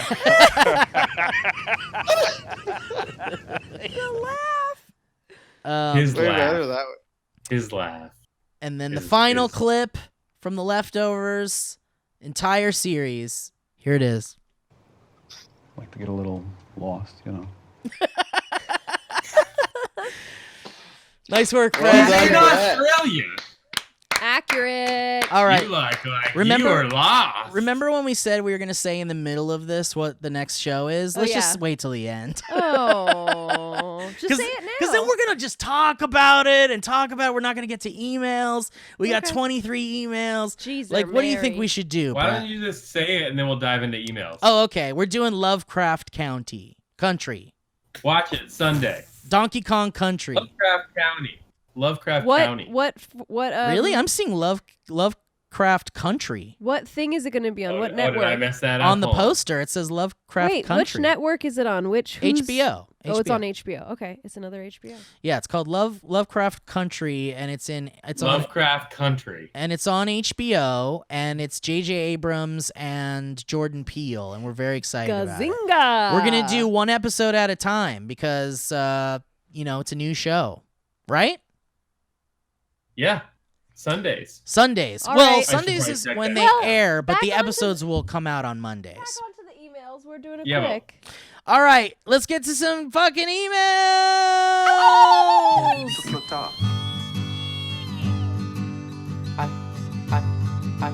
Look who's here. Fuck your daughter. Oh, that's nice. Oh, shit. Billy Ray. Officer Mustard Stain. Time for some emails. You don't need to explain, Captain. All right, Oh, my God. A party? guys, I'm very excited. Oh, let's get Sundays. our music. up. Lovecraft Country. Lovecraft Country is Lovecraft. on Sundays, but the episodes will come out on Mondays. We gotta have some time to edit that shit down, motherfuckers. That was the same for Watchmen, right? No, I think we did 2 for Watchmen. Well, I mean, we started with like the first few, but I'm saying it aired on Sunday. Yes. Okay. Jake O'Rear sends an email saying, my new favorite show. Hello, my BBBBBB boys and lady. My name is Jake, pronounced like Jake. I'm a first time. Ooh, I'm gonna need water. Do you have water? Can you put some Yeah. water in here? Well, I have to pee actually, You don't have to so I go. will. You Well, I have have to go water pee here? pee. All right, great. You're gonna miss some emails. Is that okay? Well, you better read them loud. My name is Jake! Pronounced like Jake. I'm a first timer, though I've been a fan of Steve since 2012 and a fan of Brett since Talkin' Banter. What is that? I just wanted to Ew. write in and say thank Owen, you. you want to start talking banter again? I'll give you a call. I just wanted to write in and say thank you for introducing me to my new favorite show. Everything about Leftovers scratches every itch I possibly have. The show and the podcast get me through my overnight shifts with ease. I started late, so I was lucky enough to binge all of it up until now. I'm so excited to hear you guys' theories on whether or not Nora really went to the other place. Thank you so much. A lot of Did reading. we answer that? I feel like she definitely did, right? Yeah, Does but the anybody feel like audience she is did? kind of divided. Like I've been lurking on the subreddit of The Leftovers since the show aired, and when the finale happened, there was like a huge divide with people saying like, "Oh, it's obviously true. Oh no, it's obviously fake." And even to this day on the subreddit, people still like kind of argue about it. It's interesting. I never questioned. You know what's obvious? It's obvious that it's a TV show. Let's see. Anyway, thank you all for Bradford the to have you insightful here, content, Owen. and I love you all so much. With much love, Jake. Next email comes from Beto. Jake. Yay, Beto! Hello, Beto! you horny sacks of bliss. You boys back and still tired. Here are my notes on the final 2 episodes. 307. The most unbelievable thing about this show is that Kevin remembers all those children's names. Well, he was a cop. He was a cop, so he has to be good at remembering names. Sound alert, I couldn't enlighten you with a fucking 1,000-watt bulb. That's a good one. We didn't get that one. I know this is not what we're here for, but President Kevin needed the face scan, the huge dong scan, and the 3 questions, after which Australian bodyguard passed a key card, but Assassin Kevin only did the face and huge dong scan without the key card. Well, because the Secret Service people weren't there. they needed to verify one last time, but since they weren't there, they didn't get to. The two Kevins acting like children in front of Patty is fabulous. I cannot believe that scene exists in such a sad and depressing show. I love it. It's Beto. Beto's talking. Last comment on Kevin Garvey. What a journey, what a character, and what a character arc. I love the acting, writing, and everything about this guy. Not to say he was perfect. He was painfully flawed as a person, a husband, a father, but that was what made him a human. He is also hella hot. Episode 308, I can see where Brett is coming from. Eccleston does have some of the hardest lines on the show, and that scene at the beginning is worth a couple of Emmys. Honestly, I don't have much else. After Nora went into the machine, I was speechless and unable to write notes for the rest of the episode. This is the second time I watched the show, and I remembered next to nothing. So much so that I have sworn that there were actual scenes with Nora on the other side, and I was waiting for them since the beginning. I'm very happy to have seen the show again and that it literally felt like the first time. Aww. I can say it's easily one of my top 3 now. It's sad and depressing, but it's one of the most interesting, creative, and different shows ever. It also has one of the best love stories I've ever seen. Really? That's a best love story? The best thing about it is that it has one of the biggest mysteries of any show, and it doesn't even matter in the end. I personally believe Nora's story, but it's not about that. It's not about getting answers to the mysteries and questions. It was about the journey we had with the characters. Anyway, thank you guys for letting me be a tiny part of the show. You are all fantastic humans. I'm very happy that you think my emails are worth reading. I don't want to go into the whole pilgrimage thing on this email because it's already too long, but let me know and I can write another email for whatever the next episode is. You're sexually active and lying nun, Don Beto. Yeah. I want to hear it. Come back for Lovecraft we Country. want to hear Lovecraft County. We want to Country. hear. Only one episode Country. a week, so we'll have time. Lovecraft Country. Lovecraft Sea. Country. I doubly agree with Beto. Yeah, he's great. We can't have a For one, for one, I also couldn't quite remember whether we saw Nora there or not. A party? If we saw what? That's so interesting. If we I saw... had the same feeling as Beto going into it. I almost could see in my mind like an image of her. Because she like, just seeing acts her it family so from well. across the street. She narrates it so Exactly. well. She does it so well. I You know, feel it. I know. It was just in my mind about it. But also, I don't want to take anything away from her performance, which was incredible. Right. Like, I want to get that I think straight, but you know.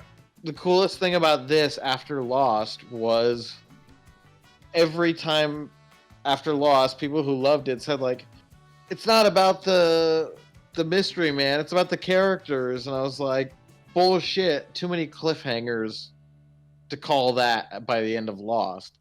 But then with Leftovers, I was like, you did it completely right. That's the right way to do.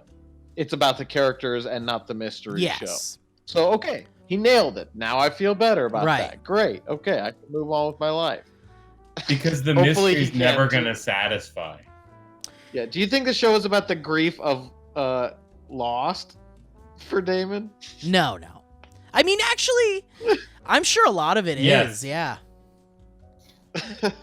All right. Joseph That O'Malley. last episode felt like he was like, I'm not 19 going to make emails. the same We got mistakes 19 emails twice. left. Okay, I have to say, I just looked up Carrie Coon, and the very top thing she's credited for, like most recent, is Ghostbusters Afterlife. Is that the new Ghostbusters? Yeah. She's the female lead. What in the that, ding? Joseph O'Malley sends an email saying, "Hi all, happy belated 100 episodes. Sadly, I managed to mistype the email address last week, so thefirst@gmail.com got a lovely email about how good Amy Brenneman is. Don't ask me how I managed to not type 2 whole words of the address because I honestly don't know. I was also watching True Detective for the first time, so I had to skip some of the podcast last week just in case of spoilers, but I did catch that Brett didn't think it stuck the landing, which now that I've seen it, I've got to disagree with. But hopefully we can agree that the Leftovers sticks the landing and then some. Brett, I didn't want to say it, but as I long don't think so. Here's the thing, Brett. As long as I've been frequenting the subreddit of the Leftovers, I've never heard anybody say what you said about the final episode. It's truly unique. It's such a unique perspective. I think what I think, Steve. I know. It's totally unique. I can't believe there was an email that doubly stuck it. Some brief thoughts and favorite bits of these final episodes. This watch through, I think the afterlife was real, but this final time we see it was all in Kevin's head. Something was off about it. Example, no hotel, Patty alive, etc. Oh, my goodness. My VLC's being a real weirdo. Digital blink. Kevin Sr. on the roof. I don't think I'm ready to come down yet. And what now are perfect closers on his character and encapsulate what the show is about beautifully. Lori is alive. Agreed. Totally agree with Alana. I don't like suicide as an ending, so I'm glad Lori found the strength to live on in her family. The dance at the wedding, the same song plays in their first dinner at Kevin's house back in season 1, episode 8, which is a very sweet detail, and the scene gets me sobbing like no other. That's cute. For me, this is the most emotionally satisfying finale of any show, and I hope you loved it even half as much as I did. Thanks again for doing this wonderful podcast. I can't wait for whatever you watch next. Goodbye. Don't tweet. Don't Don't at weigh me. in on the poll. Don't at me. Are you okay? Yeah, I feel like my allergies flared up like an hour ago. We got a player here. We got a player here. Yahoo Maggie Pfaff sends an email saying, "Hotel, more like Hut L. Hey everyone." That's very funny. Dude, fucking nailed it. Hey everyone, what that? Yeah, not as good. The last time was even better with that qualified. I know, I love it. Ooh, yeah. Wow, that last episode was so amazing. My boyfriend and I had leftovers for dinner in honor of the finale. Here are my thoughts for the very last time. The most powerful man in the world. The original music feels so weird now. I love this hut. That white suit is sharp. So happy to see Patty again. She steals every scene. Oh my God, what an episode. I am so happy to hear someone talk about the clothing. Yes! That's my mind! The Book of Nora. Ooh, Nora is a Scorpio. That explains a lot. Yes! I hate scenes like this with so many instructions. It gives me secondhand anxiety because there's no way I would remember it all. I'm not sure how to feel about this version of Kevin. Ah, yes, there's the Kevin we know and love. Oh my God, that final monologue was so amazing. I'm like covered in goosebumps. Wow, what a worthwhile adventure to take with you dinguses. So happy to be along for the ride. Hugs and kisses, Maggie Paff or Faff or whatever the fuck it is. Yeah! Spencer, I'm also a Scorpio. I hope that explains something. Spencer Clayweg says, "Oh boy, finale time. Hi, Born Boys and Born Gal. I'm hoping our favorite Guilty Remnant member is joining us today for group therapy with Mommy." I think he's talking about Owen. Amen. All jokes aside, I was so excited to tune into The Leftovers, as Lost is my favorite show, but I didn't know about the First Time Show podcast until weeks after you finished Lost, so I got to have the live podcast format following experience this time around. I'm not sure how people feel about the finale, but I really liked the final arc for Kevin and Nora, with much closure provided to all aspects of the show. Not only did we get how the main gang of characters ended up, we learn about the departure from Nora's trip to the other side. It was a possibility I never thought of, and I was quite happy with it. I wholeheartedly believe Nora's story, but with just a spoken monologue and no shots of this experience, I can understand how some may not believe her.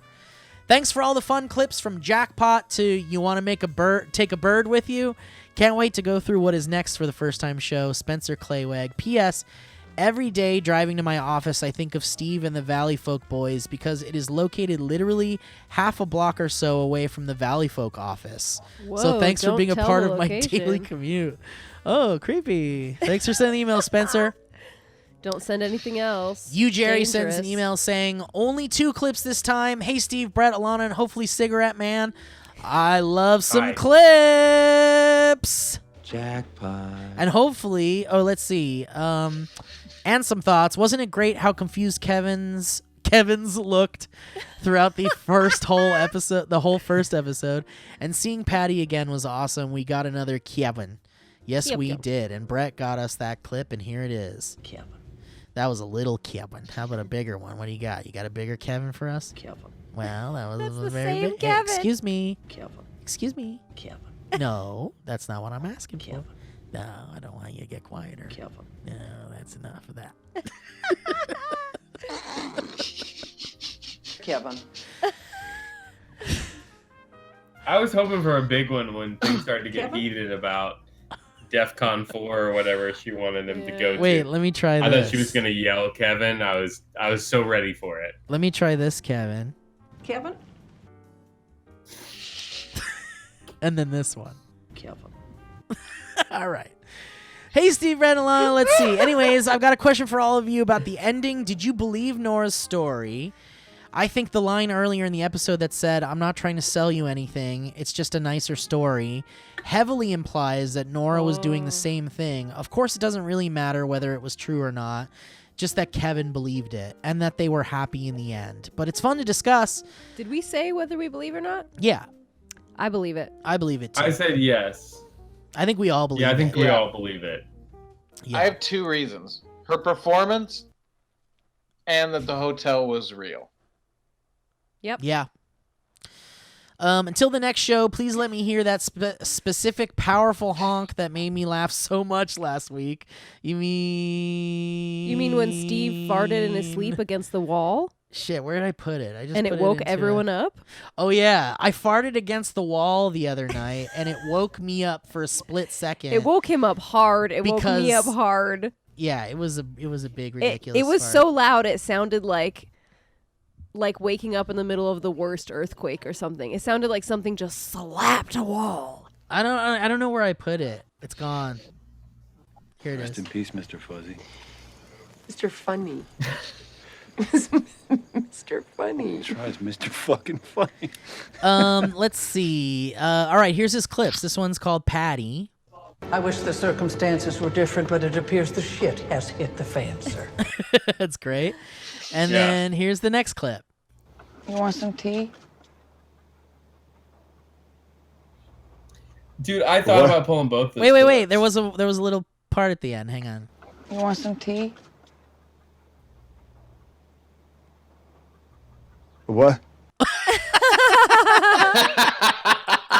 What? All right. Zhang. Oh shit! Is that the what for leftovers? What? Oh, what? Well, we got our own what? Yeah, that's it. Yeah. Max sends an email saying congratulations on 101 episodes. Hey everybody, I missed sending an email before last week, so congratulations on the 100, and here's to many more. Hope Owen's back for the finale, and it's been an amazing ride watching the show, and what a beautiful, touching ending to a great series. Now we need to talk about Kevin's big ol' schlong. Did you hear that thud on the scanner? Oh, yes, we did. Now you're paying this place, sir. There it is. Did you hear the thud? He definitely is a shower, not a grower, an 8-inch chode easily. Oh, excuse me? Now I realize we went through an entire series without a Danny DeVito clip. So here's one dedicated to my bearded, big dick, wet boy, Kevin. And here it is. Oh, whoops! Oh, I dropped my monster condom that I use for my Magnum Dom. I remember hearing that. Oh, fuck. That's real good. That's really good. All right, let's get this music back. I still can't, because the fucking phrase comes up so often these days that I cannot get the phrase out of my head of Danny DeVito going, "Would you like an egg in these? Can I offer you an egg in No. these trying times?" They're memeing it for 2020 They right really now, are. too. Oh, someone tweeted one of the funniest ones I've ever seen, and it says, "Can I offer you some trying times during these trying times?" Yeah, I've seen that one. No, that's what 2020 It's is. the best one, I think. It is the realist for this year. All right, Patrick sends an email. I can't pronounce your last name. I won't even try it. We're not turning it into a bit. I'm sick of it. Hey, everyone. I'm the only one reading these fucking things. I got to pronounce all your goddamn last names. What do I look like, a fucking teacher? Fucking, what do you think I work at United Nations? I don't know I don't know how to say your last name. All of that over elevator jazz. At the airport, they would announce names of people who needed to come see about their seat assignment, and the woman goes, anything close to this and then tried to pronounce his last name. Dude, I one time I was in the I think airport. that's a good move. Just like anything that sort of sounds like this, come up. One time I was in the airport. I swear to God, This better be good. I heard an announcement and it said something like, it went like, ding. Would David King, please come get your puppet. David King, please come get your puppet. It's like done. It's like, holy shit. Where do you go? What? And he left it At an airport? He left it for a reason. It's almost like, Sir, you know you can't leave this here. you cannot leave your puppet here, sir. I wish that Creeping everybody out. Sir, you left your puppet in the bar sitting at the stool. Everyone's Imagine terrified. Listen, imagine for a second if The Leftovers, the place that he went when he died, wasn't a hotel, it was an airport. Yeah, That for would sure. change everything. That would have been pretty cool, actually. It would have changed all the analogies. All right. Kevin. I love it. Kevin. Airplane so much when the guy and girl announcer voices can't decide whether the red zone or the white zone is for loading and unloading. Yeah. I don't even remember. We And have to then- watch that. It's been too long. It's like, it's during the whole opening credits, and then like several Yes, minutes later you hear them, and by that, and like the argument has escalated to where they're like, she's like, "This is because you want me to get that abortion, isn't it?"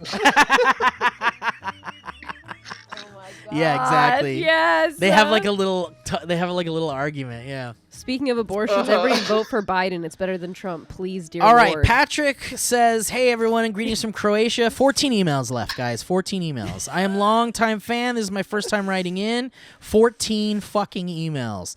This was my first time watching The Leftovers, and I am proud to say that I respected the format all the way through. Thank you. I absolutely love the show. There goes Brett, and he's Disrespecting the format.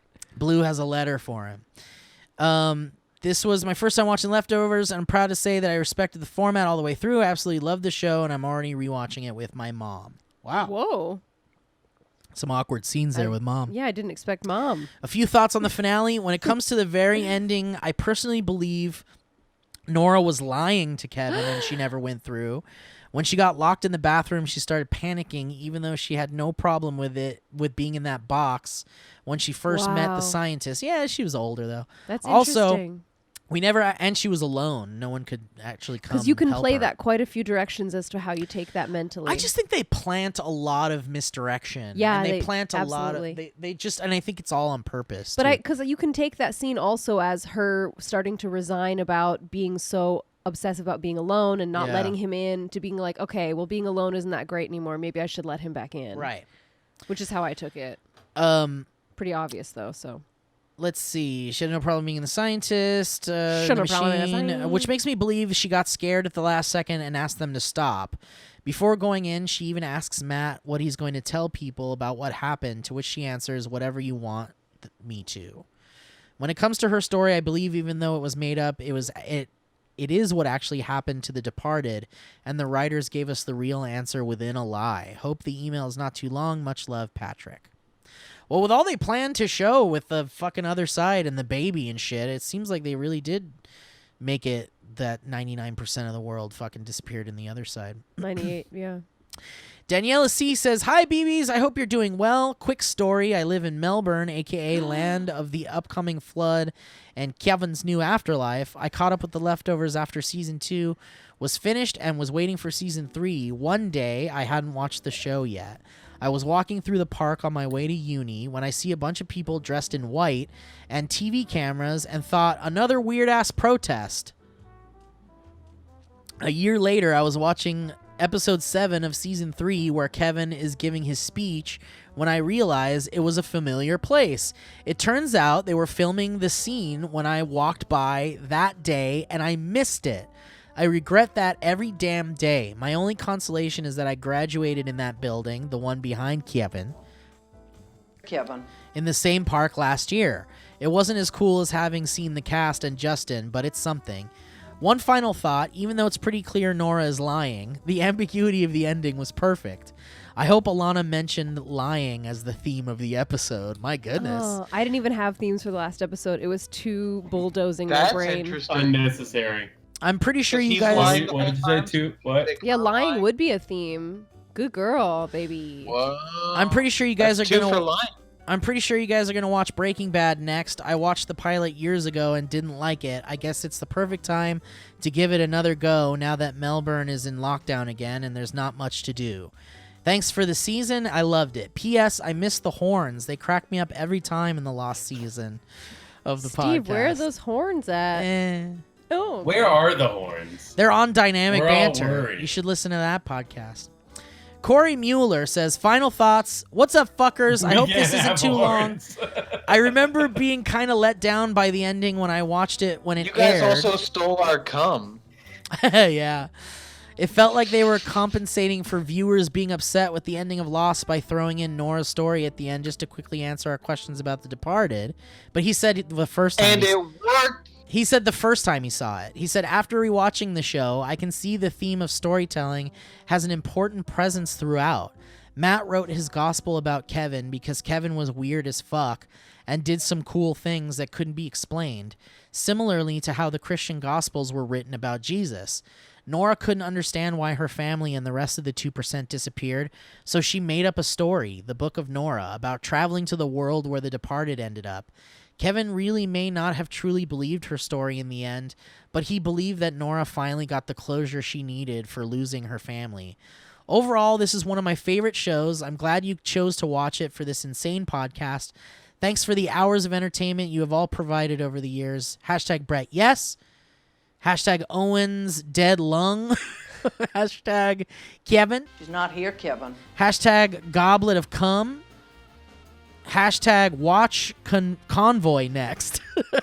Your pal Javier Grigio Marks watch. 12 more emails. That feels like an ally to my point. Well, he said the first time he felt that way, but the second It feels time like he an ally. didn't. I'm just saying it feels like an ally. That's all I'm saying. Daniel sends an email saying, penis biometrics. Hi there, Alana, Steve, Brett, and hopefully Owen. I'll be brief. These episodes were great, as well as the series. Carrie Coon is my favorite on the show. I'm glad she was the focus on the last episode. The Matt Lib scene may be my favorite of the whole series.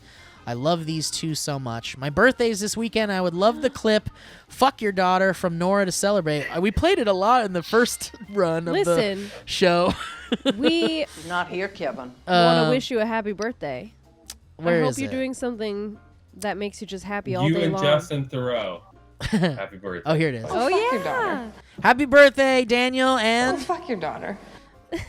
John says, series finale. Hey, gang, there's too much to talk about, so I'll just say that I loved every minute of these two episodes. So if you don't mind, I'll take the time to thank you guys instead. I remember watching the series last year, and I was amazed by it. I was going through some tough times, and the show was exactly what I needed. Watching it was a cathartic experience. Now rewatching it with you guys was just as great and also much funnier. My goodness.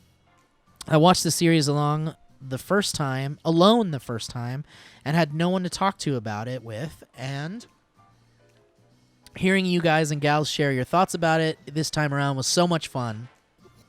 For me, this show, no matter how bleak it is at times, is all about hope. Hope that no matter how dark and saddening things can get, there's always a way to move forward. And more importantly, there's always someone to move forward with. Thank you all for being there. Take care, John. Israel. Feels like an ally too. Israel Chavez Lopez. You can't just make shit up, Brett. The final leftovers email. Listen, I'm just tallying. From Israel Chavez Lopez. Hello, BB boys and girls. Still not your intern, Israel, here. We finally did it. We finished this fucking fantastic series, and I actually feel satisfied with the things we got an answer for. I really like the ending because I was not expecting for it to end on a happier note. Me too. But I wanted to talk a little bit about something else. All this time while I was watching the show, I was also playing The Last of Us Part 2, which, by the way, is one of the most amazingly crafted stories I've ever experienced. Agreed. I played it, and Alana watched me Agreed. play the whole game. Yeah. It was so good. Such a great story. Enjoying those two stories at the same time made me realize that Justin Thoreau could be the absolute perfect Joel Miller for the upcoming HBO show. There's going to be a Leftovers show coming out. He has Leftovers? This, No, Last of I'm Us. sorry, Last of Us. He has the same gruffness, inner rage. Lovecraft. and complex moral compass, but at the same time, he has the sad eyes, the tender, loving heart, and the beautiful moments of compassion. Thank you so much, guys, and the big dong. Thank you so much, guys, for taking us on this incredible journey. Where's my clip that I want to hear here? Here. Where's my back door, my friend? There it is. Back door, my friend. Thank you so much, you guys, for taking on this incredible journey. I loved every second of it. I'm so excited for the new show you're going to watch, but I know that whatever it is, you guys are going to keep making us happier than you realize. Please stay safe, and as always, don't forget that mask. Thanks a lot, Israel. You're a good boy. Yay! Gabby Rosado sends email saying, a first-time watcher's thoughts. Hey, boys and girl, it's Gabby again. We are finally here, and I gotta say, I am more satisfied than I thought I would be. This last season, I had a hard time thinking of theories for what would happen because this show is so unpredictable, so I was worried that the ending would leave me unsatisfied, but damn, I loved it. I just wanted to say that this show is one of the most unique I've ever seen. I can't think of another show that kept me on my toes and subverted my expectations as much as Leftovers did. I can see why it's loved. It's truly one of a kind, in my opinion. Another fantastic show and podcast journey down. Can't wait for whatever's next. Love you guys. Hashtag Nora and Kevin forever. Aww.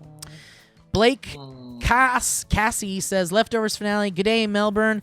I have a very interesting situation with The Leftovers. I watched the whole show as it aired until season 3 was wrapping up. I had no idea season 3 was going to be shorter until episode 7 ended, and it said the next episode would be the finale. I didn't want the show to end so soon, so I decided to wait a bit before watching the final episode. I forgot to watch it.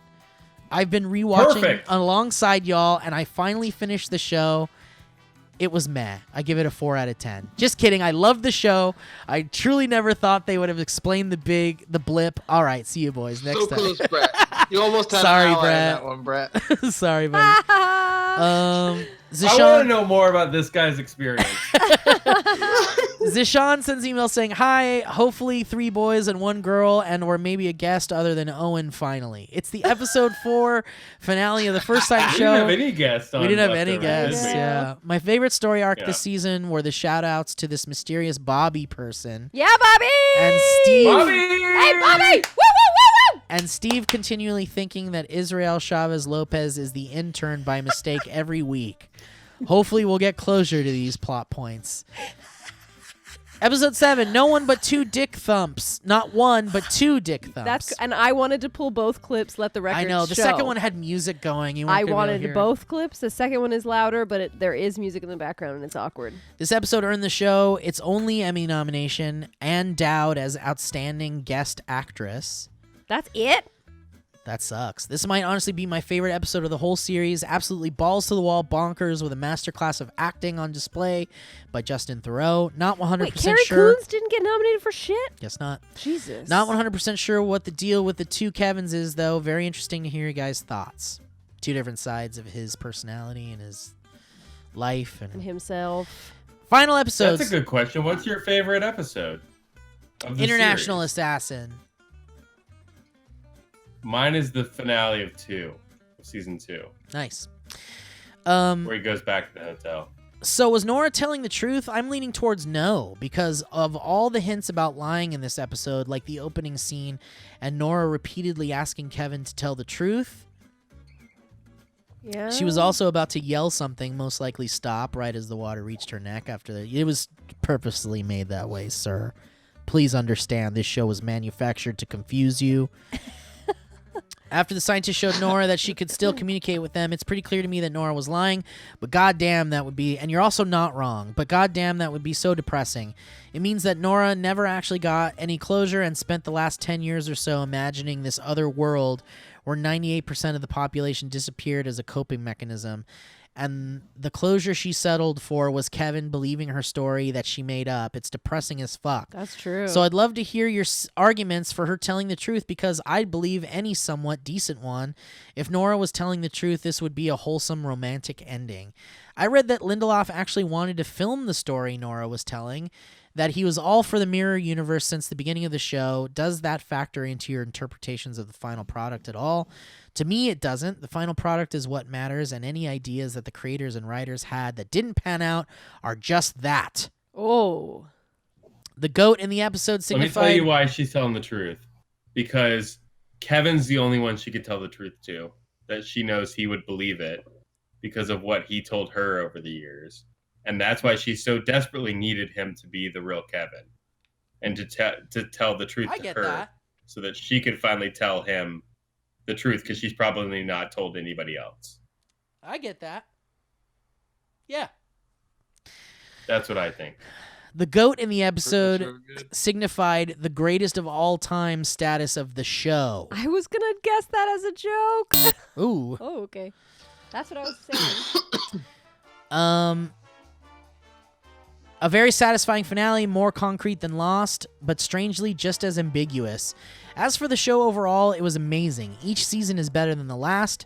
How this show was not nominated for any major Emmys besides the one I mentioned above is baffling. Same. It was a different time. It was my privilege watching the show weekly with you guys, and I'm very excited for the next one. I'm guessing it's The Boys, since it would work out perfectly in time for season 2. Wow, that actually would have been pretty good. Thanks, Zishan. No, we're doing Lovecraft Country. We're doing Lovecraft. P.S. I'd love to hear your thoughts on Lost when you get around to it, Alana. Same for you, your rewatch, Owen. Uh-oh. Wait, is he Same joking for your about... rewatch, Brett. Maybe a segment at the beginning of the podcast.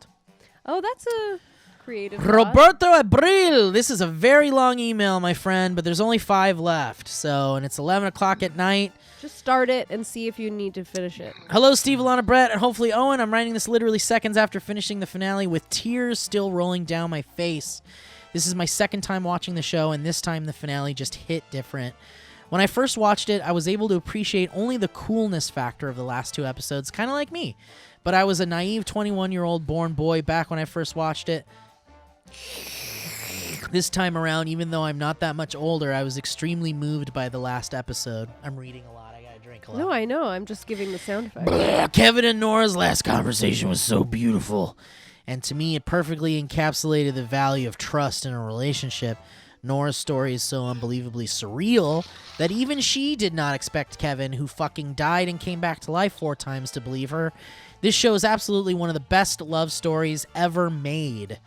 Another thing that is crazy to think about is the duality. You should just understand that for boys, this is like a good love story. That would be an interesting bonus episode. Because honestly, I would want to talk about that. Another thing that's crazy to think about is the duality of The Departed. In the regular world, 2% of the population leaves, and there's chaos, extremists, cults, constant depression, and even nuclear attack.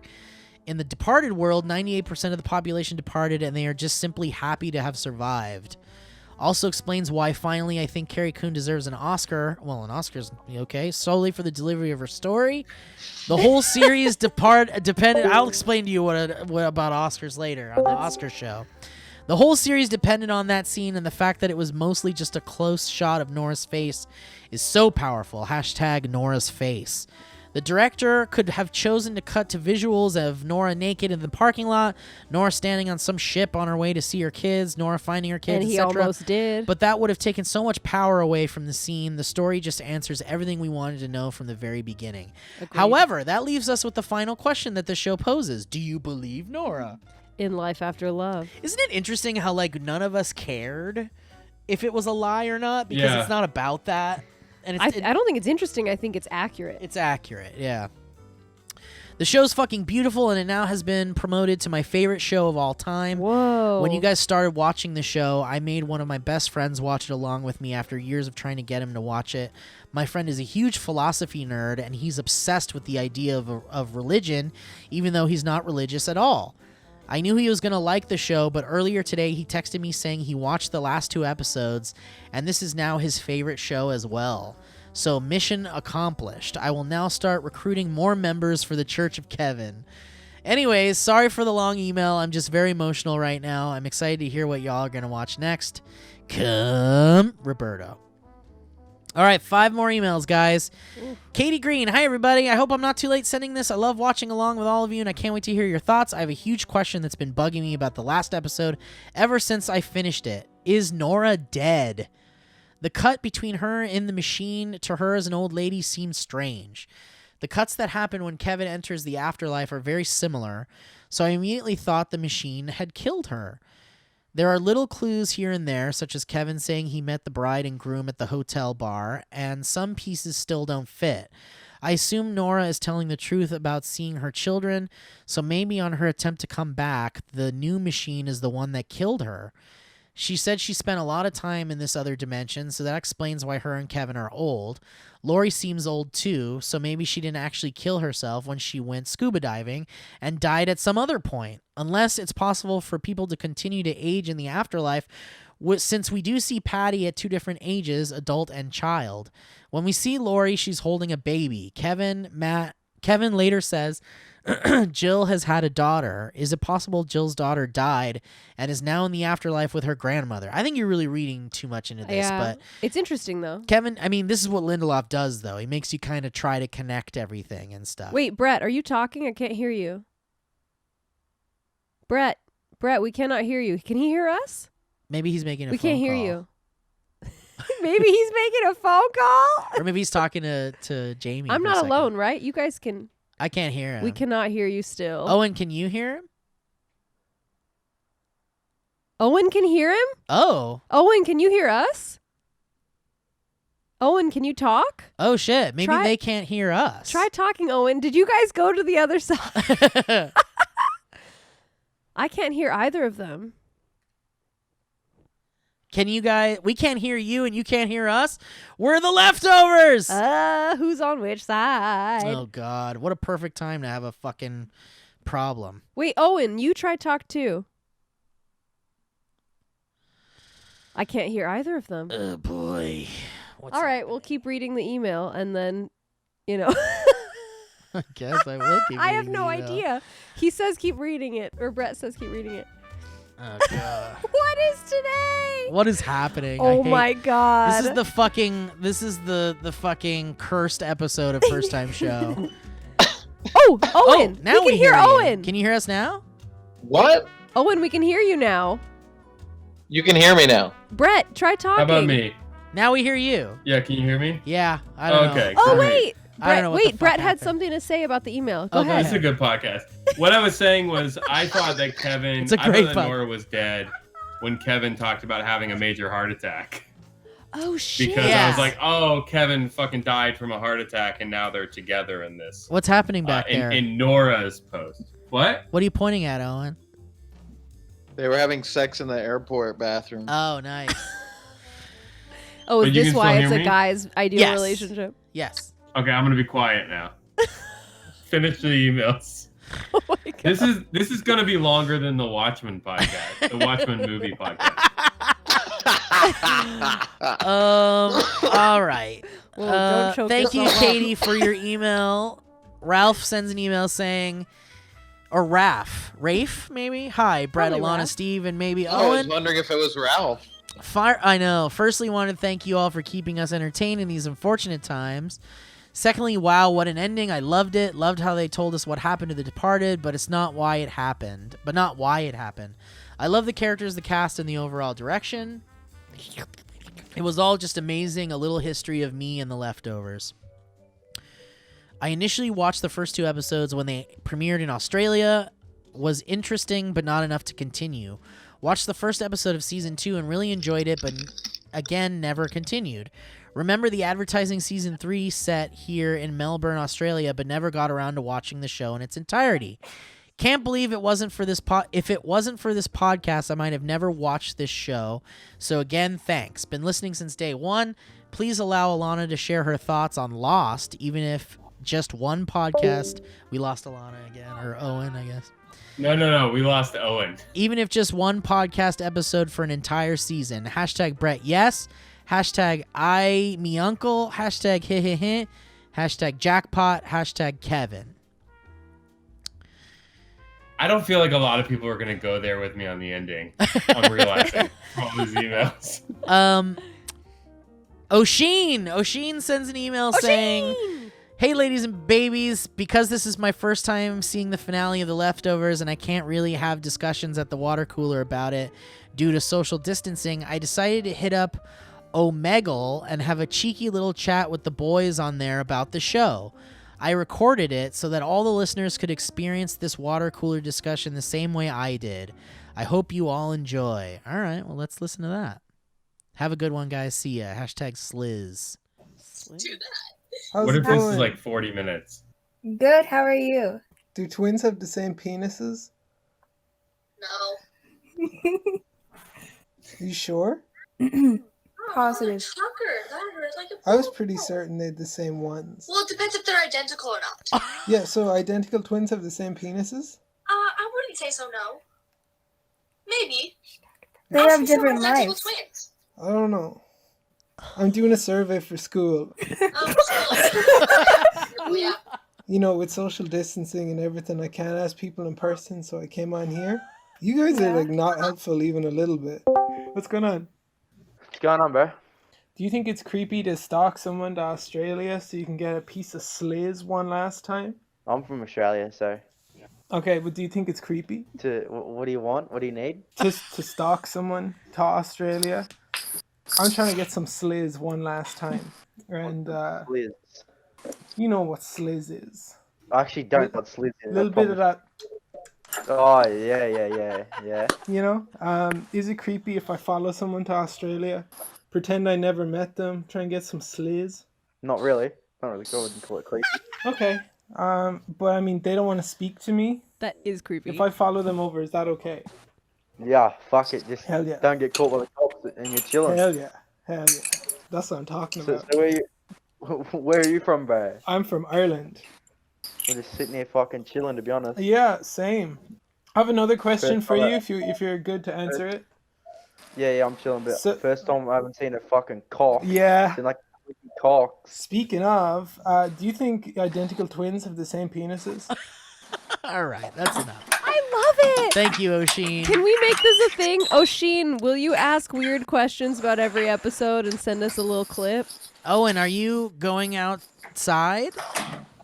I think Owen... I hope Owen starts pooping. Owen might not know he's on. I always know.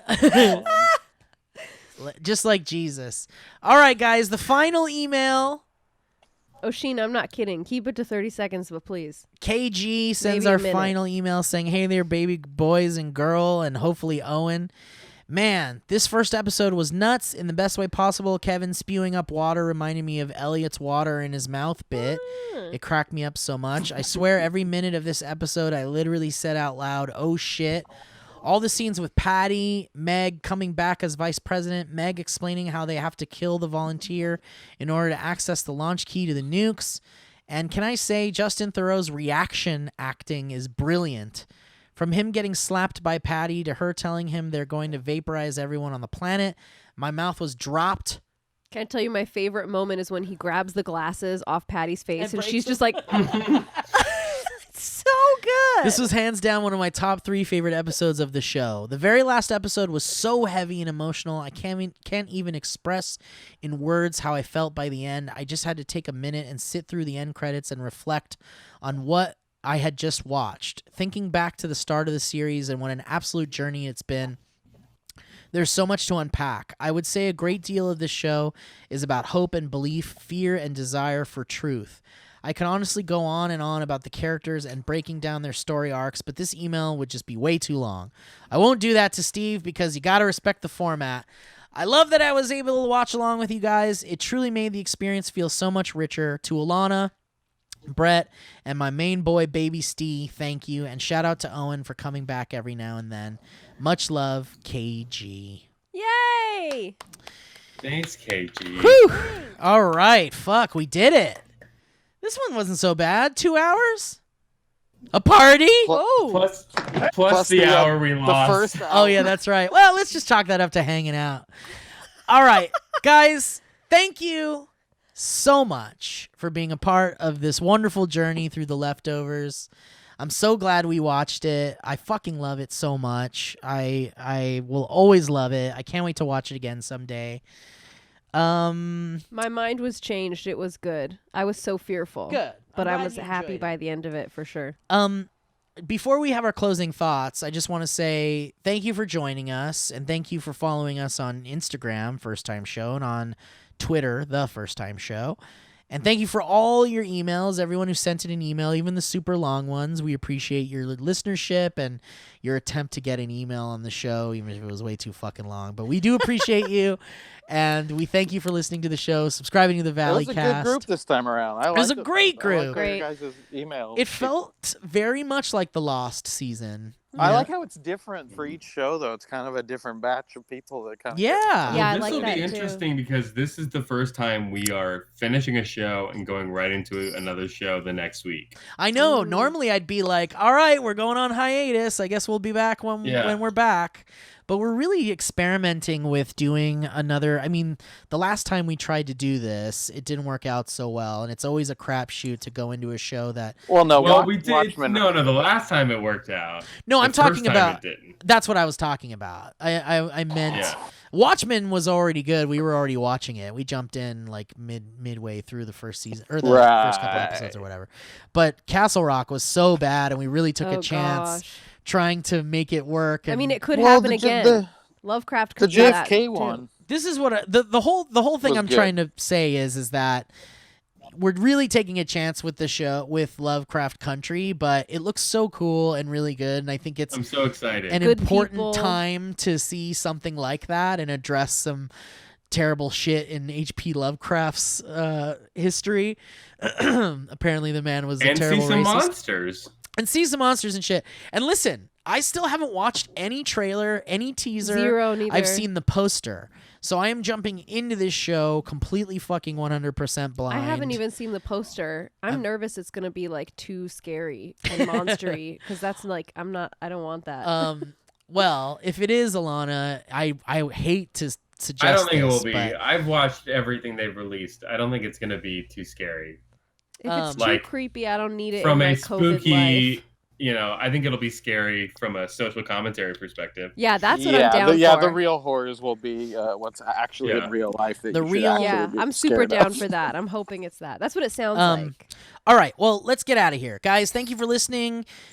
Join us next fucking week when we jump into a fucking new last show. thoughts? Oh yeah, no. Let me just say this last shit really quick, and then we can get your list.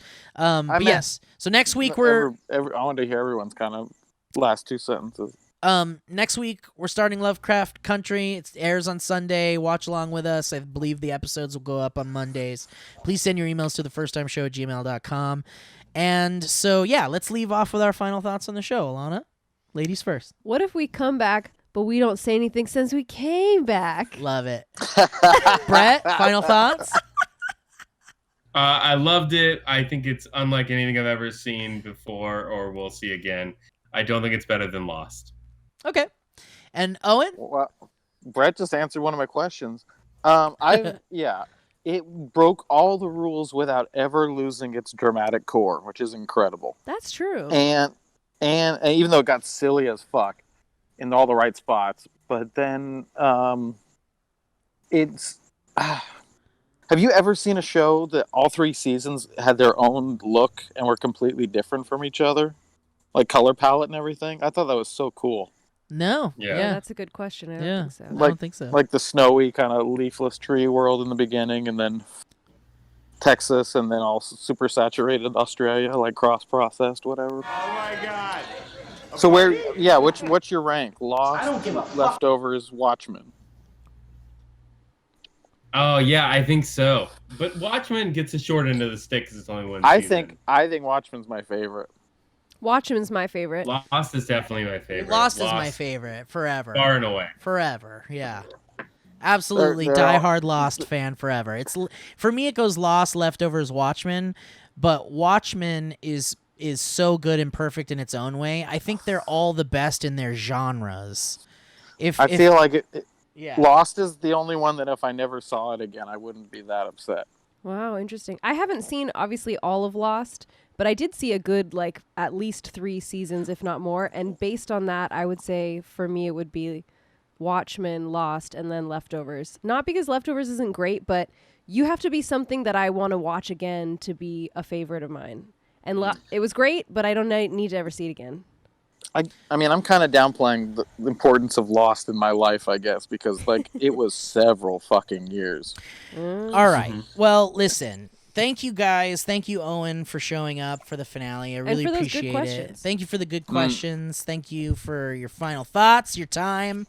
Brett, as always, thank you, my friend. I can't wait for us to jump into this new show. And Alana, you're a trooper. I was gonna say I can't wait to jump into Fall Guys. Oh yeah, That's what I thought too. Dude, I am fucking so ready. I'm so ready. I'm like, which one is it going to be this week? Worms, the fall things, some other game Worms I never might heard be of. on the back burner for a while we get through Fall Guys. I'm not making fun. Don't pigeonhole Worms into a 1 week. Worms is like it's a lifestyle. Worms has been in my life since I was a young kid, so Worms it's not going is a anywhere. lifestyle. All right, well, Alana, Worms is a part of the fabric of who I am. Alana, I just want to say, I hope it's not also in your gut, because I've had tapeworms. I want to say one more time, Alana, thank you so much for joining us on the First Time Show. You were a great addition to the show. And I can't wait to do more shows with you. It's great. That's nice. Thank you. Yep. All right. Well, guys, thank you for joining us. And we'll see you next time for Lovecraft Country. Goodbye, everybody. Goodbye, everybody. Bye.